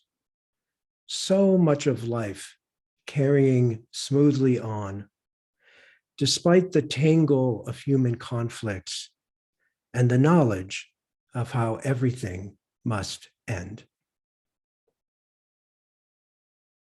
I'm interested in this scene, not only because it represents yet another instance, this time in the early afternoon hours of the same day, right? At the end of which day we now know he will encounter and kill a wasp. That is, I'm not only interested in the fact that Cahul is made aware of non-human life through the lively rapport shared amongst, quote unquote, a gulp of swallows, that's a great phrase, in their friendly tussling, right? They're skirmishing, they're in camaraderie. That itself seems to be its own instance of what we could call animal ethics amongst animals. I'm equally interested in the ways in which this story, as in other scenes and images that I will discuss in my talk, represents the paths of animals, such as the flight of birds in their crossing of the human, how they function as signals, altering us to the indifference of the human to the human, including, quote, the tangle of human conflicts, and with this, the finitude of existence, simply described in the story as, quote, the knowledge of how everything must end. My talk is about losing track of oneself in reverie, contemplation, or daydreaming, as the means not of withdrawing from, but of being in a more intimate rapport with the world. Further, I want to argue that the fortuitousness of this opening and exposure to the outside is precipitated by the unexpected intrusion of the animal, the creature who, through its sudden, accidental, unforeseen, unsolicited, and seemingly unavoidable presence, and equally assured disappearance, forces this very losing track of oneself by, we could say perhaps somewhat ironically, stopping us in our tracks. That expression, stopping us in our tracks, which funny enough is a way of losing track of oneself, right? Being lost in reverie may be the condition for this interruption of self. Like you may be so lost in reverie that then something accidentally happens that you didn't expect. For instance, what makes you not see the animal coming into your path, or it may be the result of the unexpected encounter in which the animal knocks you off your path, as we'll see with Rousseau, and that makes you temporarily lose track of yourself. In either case, reverie, or what we might describe as a poetic aesthetic detachment of self, proves to be a particularly potent means of connecting with the world, human and human, and having a sense of finitude that is the distinguishing feature of each and every existence in the world, but also, I want to argue, is essential for what we call the ethical. Unless you have that sense of finitude, the ethical is something impossible to talk about. In her story, So Late in the Day, Claire Keegan seems to suggest that if Cahool responded to the intrusions of swallows and wasps in ways that allowed him to lose track of, rather than to assert himself, he might not have failed so miserably in his relationship with Sabine. For if any form of intimacy that we might enjoy with others is predicated upon the intimacy that we have with most, perhaps all things in the world, then we might begin to foresee how the ecological is at the heart of the ethical. In making this connection, we see that what is at stake is something more than simply a new way to do couples therapy. For as we've seen in Keegan's story, and as I will argue in what follows, the passing and flight of creatures such as wasps and birds are instances of the force of finitude. They are reminders that this force is beyond any human or inhuman control, and that the ethical is bereft when it loses this sense of how everything must end, even when it comes or doesn't come so late in the day. Okay, the second image from Xavier, and you can see how different this is, right, from the first one that we saw. So this is the short prose poem that I wrote, describing this, right? An assemblage that is neither nodding or unnodding, its seemingly infinite strands, the dark center marking paths of return as well as overlap. This is the web of methexis, of mixing, and in the force of the looping and swirling of a melee. Is this a diagram of the centrifugal or the centripetal? Of things spinning inward or outward, toward or away from a center? Will the center hold? And if so, for how long? This no place without a knot diagrams the agrammaticality of the flight of the birds, including from language. Tracing, erasing, that tangled knot. Okay, back to the paper. Where is the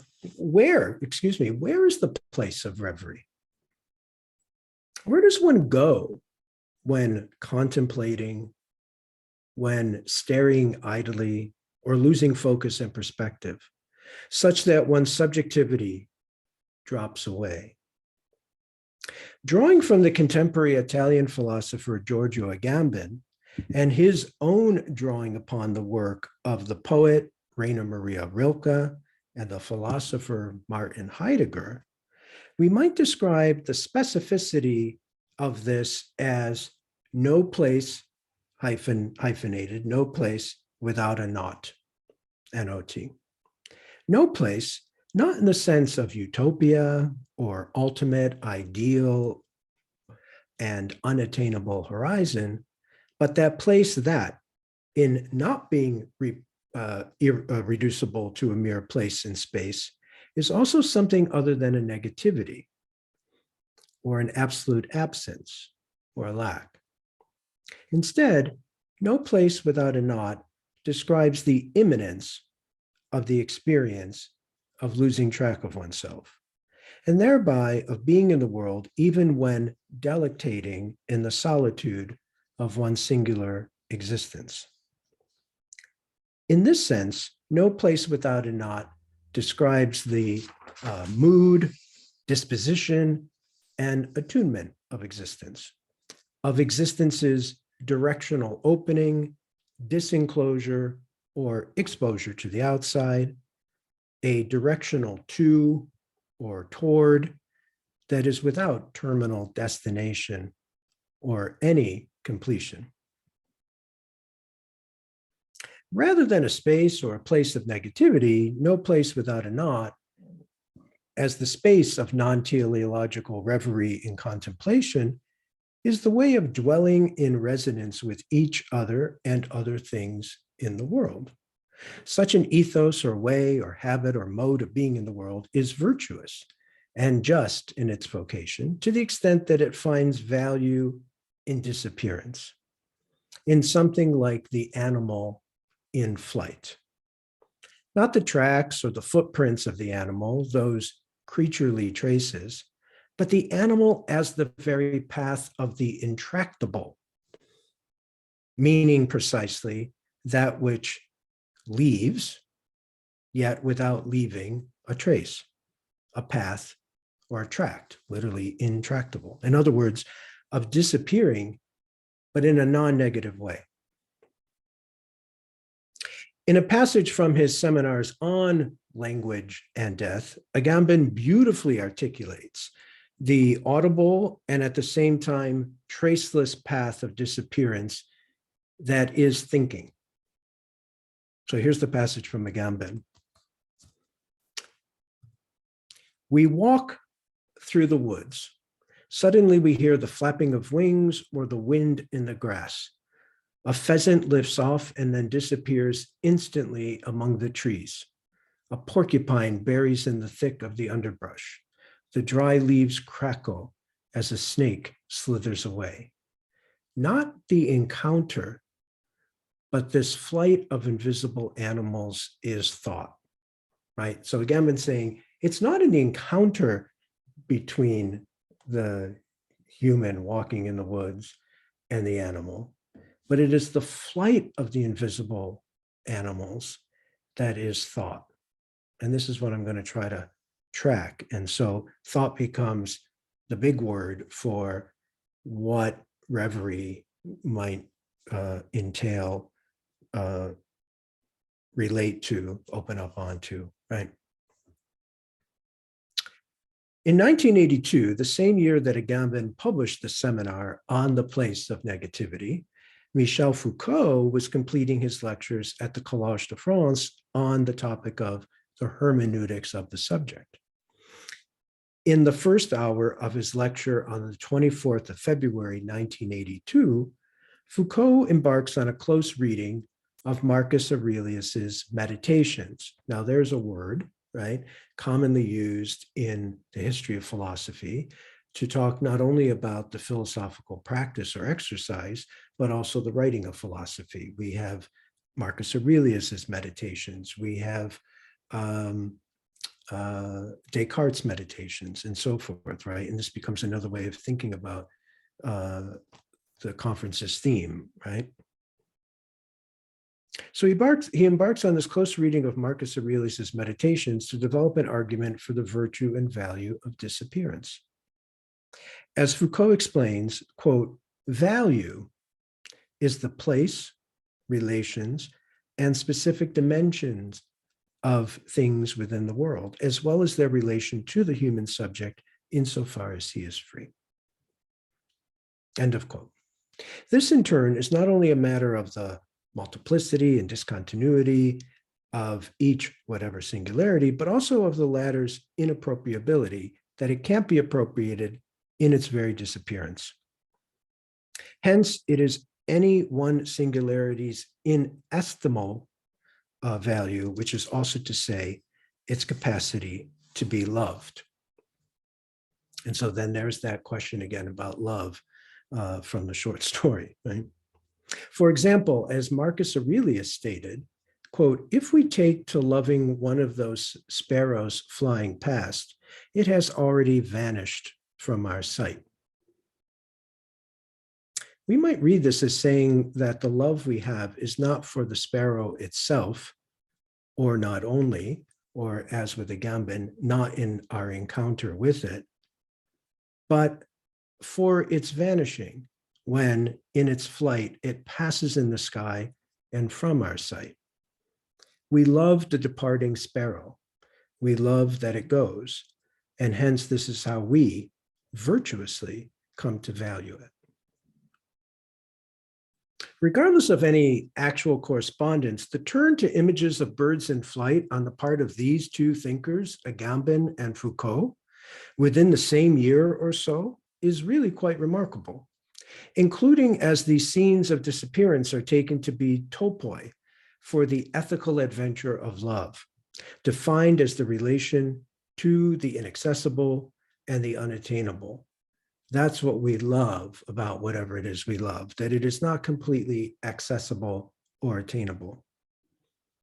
That is to the nothing, or we could say the no thing that is shared in and as the space of intimacy, the no place without a not. No doubt it was more than simply the etymological link between experience, that word, and expiration that led Agamben in an early essay on what he referred to as the destruction of experience, and a thinking towards what it might mean to have an experience, for him to turn to two fabled incidents in which a philosopher accidentally had his breath knocked out of him. I'm referring, of course, to the anecdote of that Montaigne tells in the second book of his essays, of being knocked down off his horse by the rider of another horse, and the story related by Jean-Jacques Rousseau in his Reveries of a Solitary Walker, of being knocked down, knocked out, and knocked senseless by a large dog, a Great Dane, in fact, that unexpectedly bounded across his path. Both of these are stories about coming to oneself, not from out of oneself, but from out of a sudden, accidental, and entirely unforeseen intrusion from the outside. This coming to is part of the inner sense to which the scholar Daniel Heller-Rosen's masterful reading is dedicated of these two stories in his book, The Inner Touch, which I highly recommend. This inner sense is the sentiment of existence, or the sense of existence, the sense that it is an incomparable feeling, a seemingly first sensation, or birth, or burst, an affective moment, precipitated by the movement and the momentum of a force from the outside. The precise moment of coming to is an intermediary state of awareness on the verge or zone of indistinction between consciousness and unconsciousness. That zone that, I think the conference has been trying to track in terms of reverie. a state that is without object or subject and consists of something other than the knowledge of the cogito. It is what Agamben understands by experience, and what in the essay from 1978 he will theorize as infancy.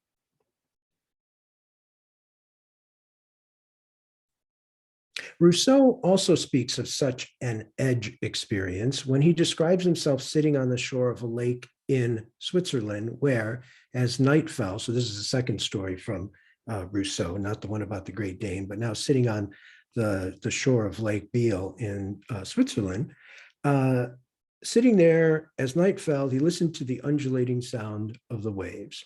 It was this rhythmic ebbing and flowing that resonated with his inner sense and the feeling of pleasure at the sense of his very own existence. Rousseau wants to claim that this sense was in relation to nothing external to him, but clearly this was not the case. It is, as Heller Rosen concludes, a matter of a psychic topography, that if we're talking about topography, the lake, the shore, Switzerland, and so forth, it's a psychic, there's an inner sense of this topography, or topography becomes that kind of inner sense. Yet one that I want to further define, not as the inner depths of psychology, it's not that kind of psychic typography, but as the openness of the exposed edge of the aesthetic ecological, there where one is never oneself, yet does not coincide with another alterity, another other either. There is then no such thing as a solitary walker, especially in the conventional sense of solitude, in which the latter, this notion of solitude, is confused with the state of isolation or of radical autonomy. And so you see what I'm trying to suggest, what I'm wanting to argue, is that Reverie holds the same status. It is not a state of isolation or radical autonomy. For the walker, including or especially in his or hers or their reverie, the walker is the intruder. And as Rousseau's experience affirms, the intruder always stands the chance of being unexpectedly intruded upon. When that happens, when the walker intruder is trespassed against, when the animal comes crashing into its path only then to disappear, the walker stands the chance of experiencing the pleasure of the sensation of coming to himself, but precisely by momentarily losing track of himself, which is to say, of having an experience, including an experience of thought. Aesthetic experience, as part of what Foucault began to elaborate based upon his reading of ancient Roman texts as what he called an aesthetics of existence, aesthetic experience is, at least I want to define it, as the pleasurable reception of the world's intrusion or trespass. The pleasurable reception of the world's intrusion or trespass. That's aesthetic experience. What I theorized years ago as the logic of the lure is the experience of being drawn out of oneself by the force of withdrawal and potential disappearance of the other, and thus of wandering inconclusively, or we could say, using a term from the beginning of the talk, inoperatively, in the non-negative space of the unintelligible and the non-revelatory. In other words, existing without a trace, right? Moving without a trace. Here, thought bears upon an ecology of sense rather than an anatomy of mind. So we're way beyond Descartes. Okay, I'm coming to the last little bit of the paper. In the summer of 2019, Gail Bradbook, one of the founders of Extinction Rebellion, was speaking to protesters in central London. As reported in the New Yorker magazine, seen wearing, quote, a large earring fashioned from a sparrow's wing, Bradbook is reported to have said, quote, I absolutely love sparrows. House sparrows were in packs in my parents' garden. Now we know that since the 70s, British house sparrow populations have declined by half. Brad Book says, every time I think about it, I want to cry. I miss them so deeply. It's really unhinging and unsettling when you're in the middle of it. Love has a cost, and it is grief, because we will always be separated from the things we love. That's the nature and price of life, right?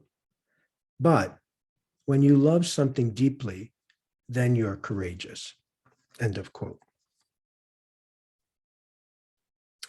Existential ethos lies in an aesthetic and auditory attunement to the sonorous sound of the invisible flight of the animals, the latter of which, as provocation and inspiration, in a certain sense as muse for thought, is less a trace than it is a call before speech, before voice, before language.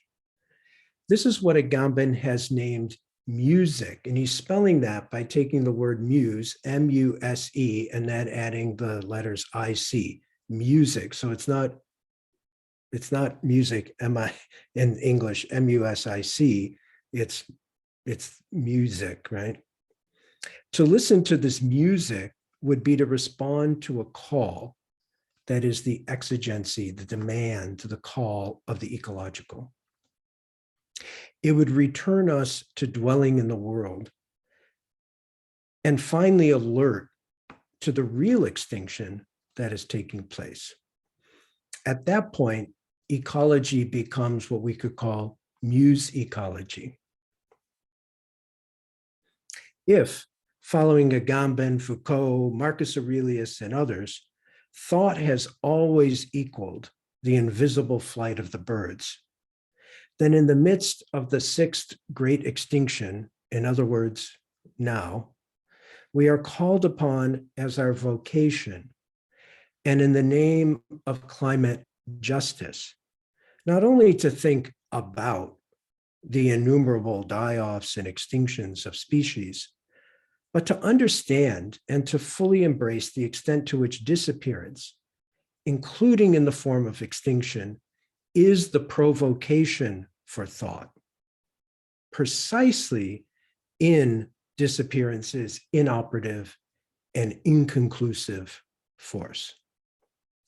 In this way, it is not a matter of simply thinking about extinction, but to become, through this provocation of disappearance that is thought, the one who is becoming extinct in the very practice of one's thinking.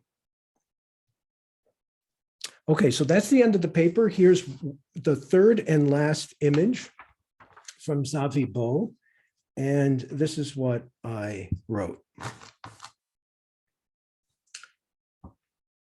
Not all photographs are silent. Like each of the other images you've seen here by Xavi Beau, this one is a sonograph of the inaudible flight of the birds. Here is a sort of ornithographic sheet music in which the infinite sky of mere sound is sonorously exscribed, not inscribed, but exscribed. Neither bird flight nor bird song, these are the calligraphic remains of those birds and that song in flight. These are what poet Karen Solie might describe as, quote, signatures and responses on yet another frequency we cannot hear.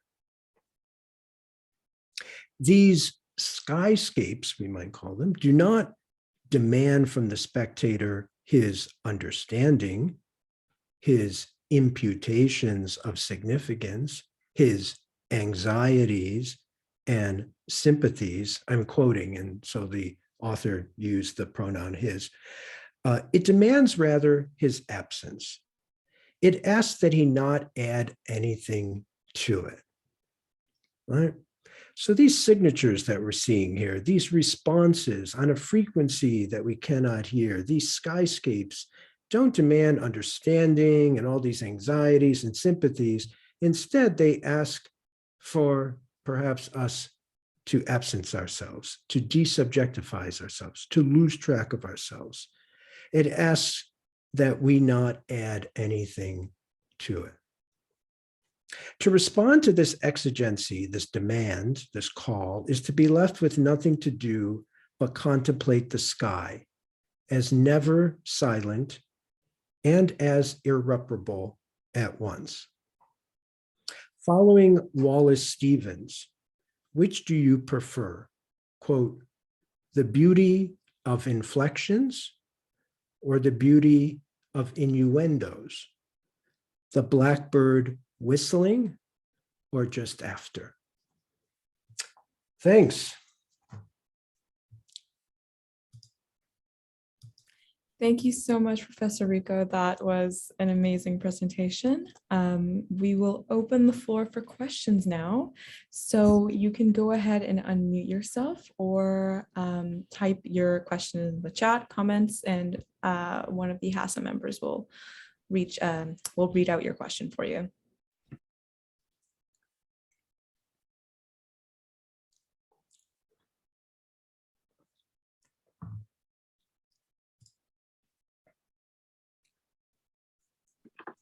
Hi, Professor. Hi. So I just had like a question about how the photographs were taken.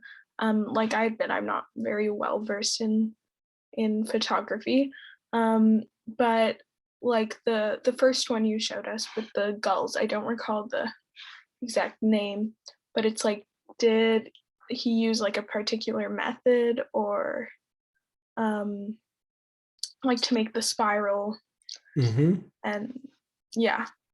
Yeah. So I'm still learning and needing to learn more about his process. It will be, I think, maybe relatively easy for me to do, or any of us to do. I mean, in a certain sense, I just need to ask him, right? Which I haven't done. And so maybe there's a question there about, well, why, right? And so part of it is it's not as though his process, his technique, the details of the photography are unimportant. But at least up until now, my interest has been more in what we're left with, what he gives us as an image. And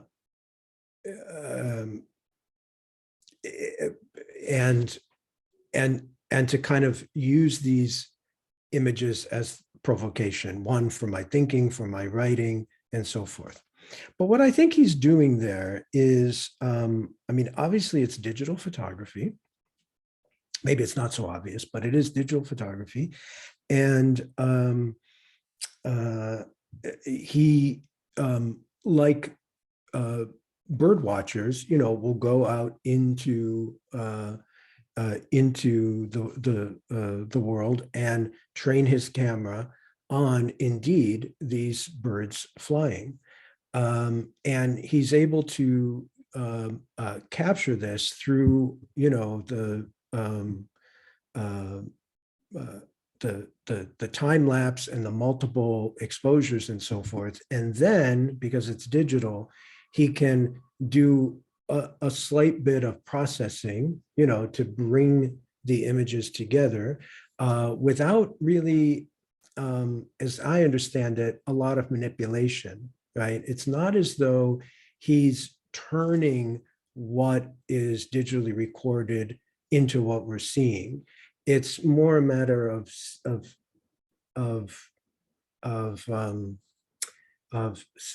just kind of synthesizing and so forth. So there are ways in which it depends upon which image you're looking at.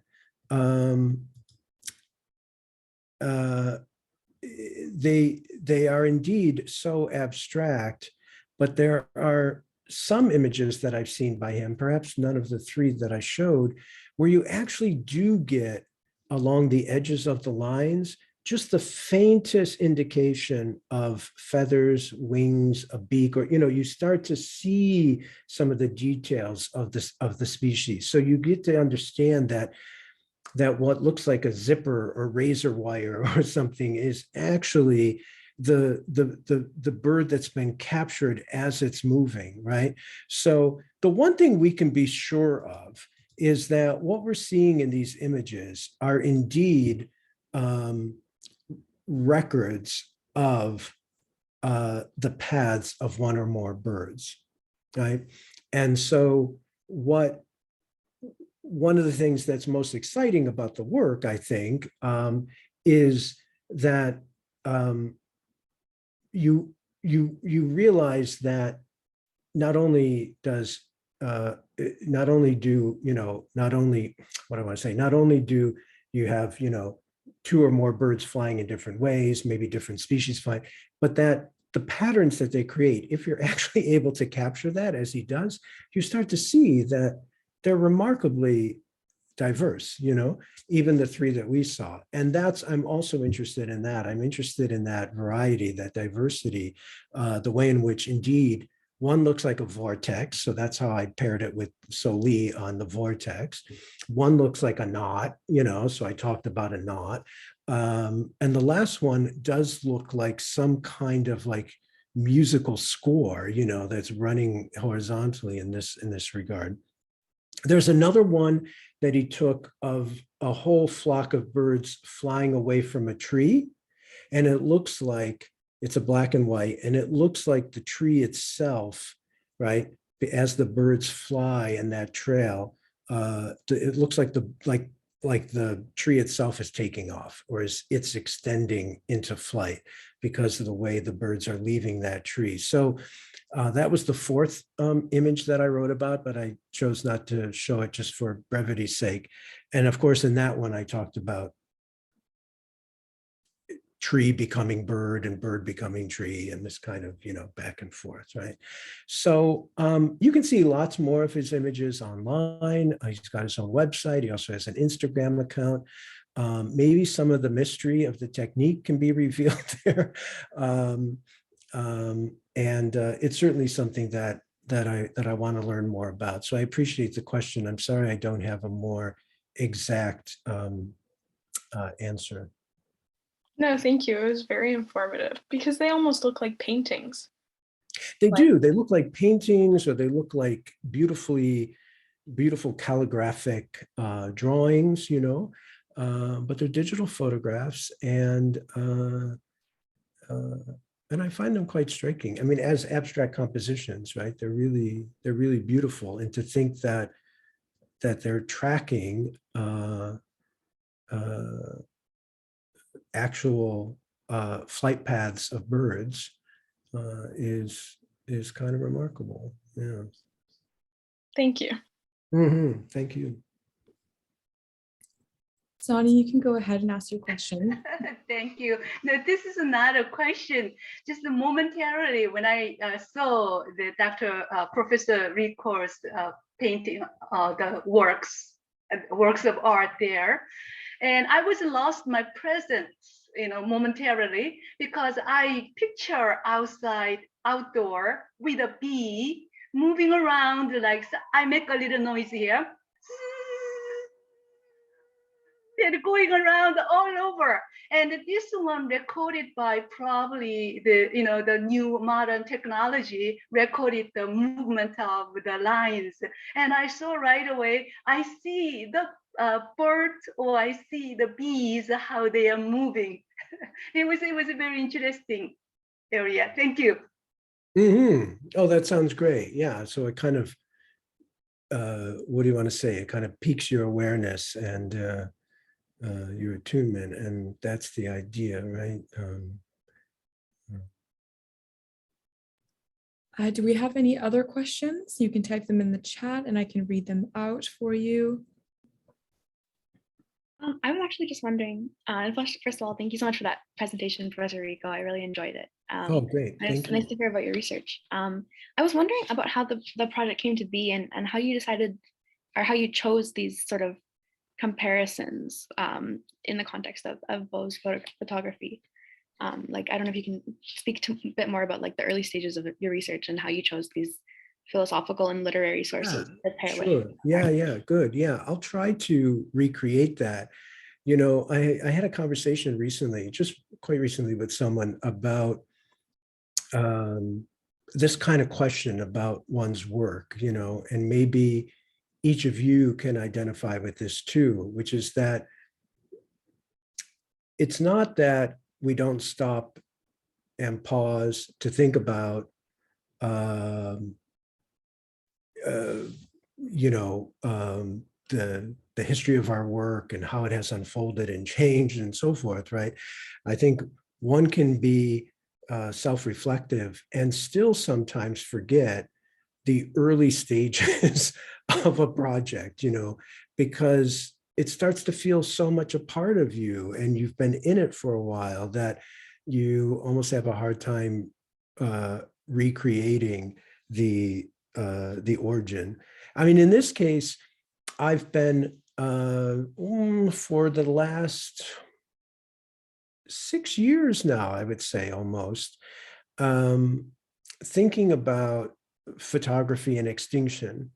And I've been thinking about photography and extinction within a larger project on extinction aesthetics, right? As Aiko mentioned, and you know, one of my book projects that I'm finishing is titled Extinction Aesthetics, and that's a way of, again, thinking not about art about, you know, my critique at the end of my paper about things being about, taking this representational documentary. It's not art about extinction. It's a way of thinking about extinction as its own aesthetic force, or artists who take extinction as their medium or something, you know? And so I was invited about 6 years ago to contribute to a volume that actually just came out last year on capitalism and photography. And the editors asked for me to contribute. And I think they thought I was going to do something on photography and sex or something because of some of my other research, you know, in queer theory and artistry and so forth. They didn't realize that I was also very much engaged in these issues about extinction within the environmental humanities and so forth. And so that was really the occasion, right, where I started to think about the relationship between photography and extinction. And at the same time that I was doing that, I was very much immersed, as I still am, in reading the work of Giorgio Agamben. In fact, at the Center for Comparative Literature here, for the last 5 years, I've been organizing a Agamben reading group. So a whole bunch of us have been meeting regularly for some of us as you know, regularly over the last 5 years. And you can see that reflected in the paper, right? My reading of Agamben. And I was really struck by this passage that I quoted about, you know, all the animals in the woods rustling and leaving and so forth, and how for him that was an image of thought.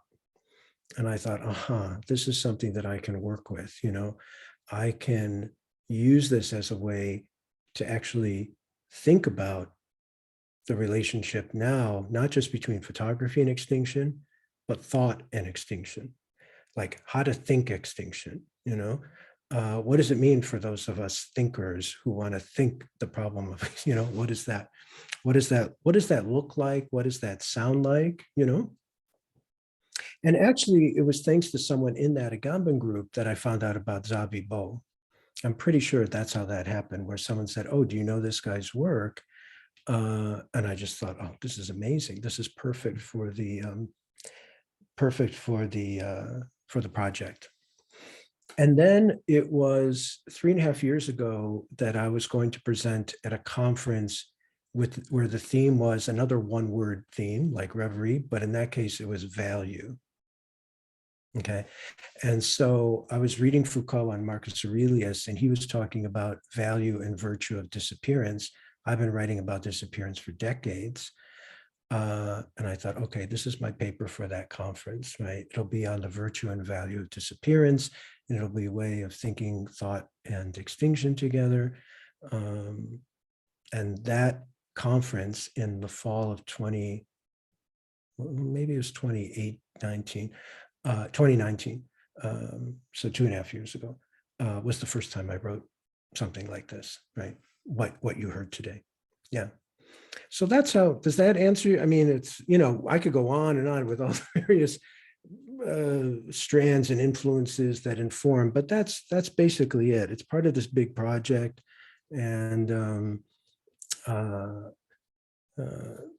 the chapter in the book on capitalism and the camera, as it's called, by Verso, that came out last year, is on moths in particular, right? So I often refer to that shorthand as my moths paper. This is my birds paper, and so in each of these, it's a way to have these creatures be a way into these bigger issues. Yeah. Yeah, that's really interesting. Thank you so much. Yeah, thank you for the question. We do have time for one more question. If anybody has one last remark they'd like to make, I'll wait just a moment here for questions maybe to pop up in the chat.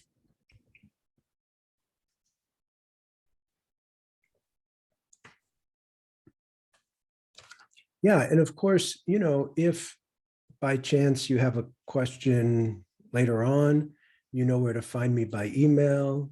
Shoot me a line. I'd be happy to chat with you that way. I can say that the essay with the 4 photographs and the prose poem, so-called, is about to come out in a book called a collection called These Birds of Temptation, published by a small independent press in Berlin called K, just the letter K, Verlag. These Birds of Temptation. That's a big, I think, promises to be like a 400-page book of art projects and writing and so forth, all around birds as a way into these larger ecological, environmental, political, and so forth, concerns. So you can look out for that. It's a beautiful publication, beautifully designed, and those Zavibo photos take up the 2-page spread, right? So you can, and it crosses the, yeah. And they punctuate the essay, similar to my presentation today. Well, I thank you so much, Professor Ricco. I suppose it leads to a natural progression to a closing. So if there are no more questions or comments, I'd ask you to join me in thanking all of our speakers today, without whom the symposium would not have been possible. It's been so wonderful hearing all of your research, and I've been so grateful to work alongside you, our editors as well. And again, a huge thank you to my HASA team here today, who all contributed to making this a great symposium. And with that, we'll bring Lost in Reverie to a close. Congratulations. Well done. Thank you so much. Thanks again. Yeah, thank you so much for joining us.